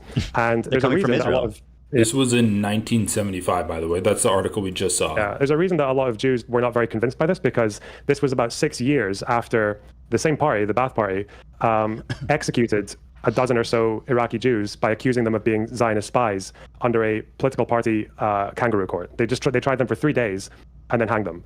on It's not very, helping, very you know, dubious charges. Yeah. It's not helping the anti-Semitism claims. They're not beating those. A few Jews did go back, though. A very small handful. I think in the late 70s, there were about 500 Jews living in Iraq. And by the late 90s, that number had gone down to about 30. So. It didn't work out for half of them almost. Here's direct quotes from Nasrallah before I play this clip for you and show you what a disgusting monster, racist, Jew-hating monster Hassan is. The 50th, what is that? 50th anniversary? 50th? 50th? Okay. 50th. Okay, I might need to make this a clip. Here's direct quotes from Nasrallah before I play this clip for you and show you what a disgusting monster. What is this, a number written with letters? I've never seen this before. Racist, Jew-hating monster Hassan is. The 15th, the 50th, what is that? 50th anniversary? 50th? 50th. Okay, that's stupid. 50th? Is that how it's spelled? Am I having a brain aneurysm? Yeah. 50th? Yes. 50? Okay. I'm not moving on, Dan. I need to understand what's happening. 50th anniversary of the historic catastrophe and tragic event, namely the establishment of the state of the Zionist Jew, the descendant of apes and pigs, on the land of Palestine and the holiest of our places. These are uncontested. This is in the book of quotes that this guy from Kneecap was reading, that Hassan quote tweeted about how cool these guys are. He also went out on stage with them in, what's it called, that music festival, Coachella. Commenting on normalization, he says this: despite all these Jewish ambitions, we are in this nation say that the dreams of the Israelis have come to an end. We promise and warn them that their dreams are over and that the time has come for them to wake from their dreams. It's just like, I really want Ethan to get a clip of Hassan saying that Hassan Nasrallah was a good guy, or get a clip of Hassan and say that, well, like, in the context of resisting Israel, Hassan Nasrallah was a moderate, and he was kind of a good guy because he was a moderating force there. Like, I want him to get a clip of Hassan saying that, and then we can start talking. But holy shit, like, the idea that you're criticizing the band Kneecap and you're criticizing Hassan for what? For quoting him? For saying stuff that they agree with that he said? Like, come the fuck on, dude. You literally did a fucking video defending a war criminal, defending someone who's wanted for the crime of genocide. And face reality, a reality in which people refuse to live in humiliation and view life with the Zionist Jew as nonsense, a reality in which every man, young and old, loves to blow himself up to tear apart the bodies of invading, occupying Jews. The fuck? This message of the incident, this is the one you were saying. But okay, holy shit! Who gives a fuck about what this man said? You still have a nice little sample size there to pick from. So here's what Hassan said about Hassan Nasrallah, the owner of all those insane quotes. The actual fucking video that I was watching from Hassan Nasrallah. Here, I'll just show you the full video instead of my reaction to the video. Ironically enough, Hassan Nasrallah, less anti-Semitic than Ethan Klein. I cannot stress this enough. Hassan Nasrallah is less anti-Semitic than Ethan Klein. Ethan Klein constantly makes a conflation. The fact that you can even go out and say something like that without any pushback, any problem, it's just open and out anti-Semitism. It's disgusting. I mean, this man is a fucking bad person. He's just a bad person. He's dishonest. He's not even curious to find out what actually happened. He just... You know, I didn't know about his dad was the founder of some conservative party that was friends with Hamas. They negotiated Sinwar's release. I've heard about that. I haven't looked into it. Bro, this is so insane. Hassan is now friends with Hamas.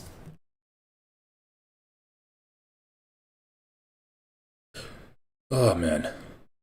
But yeah, it's I don't know. Maybe we should just call it there. This is so bad. I need to finish watching this though, because holy fuck, the idea that you bring on Lonerbox and he is supposed to refute Hassan for shit is pretty comical.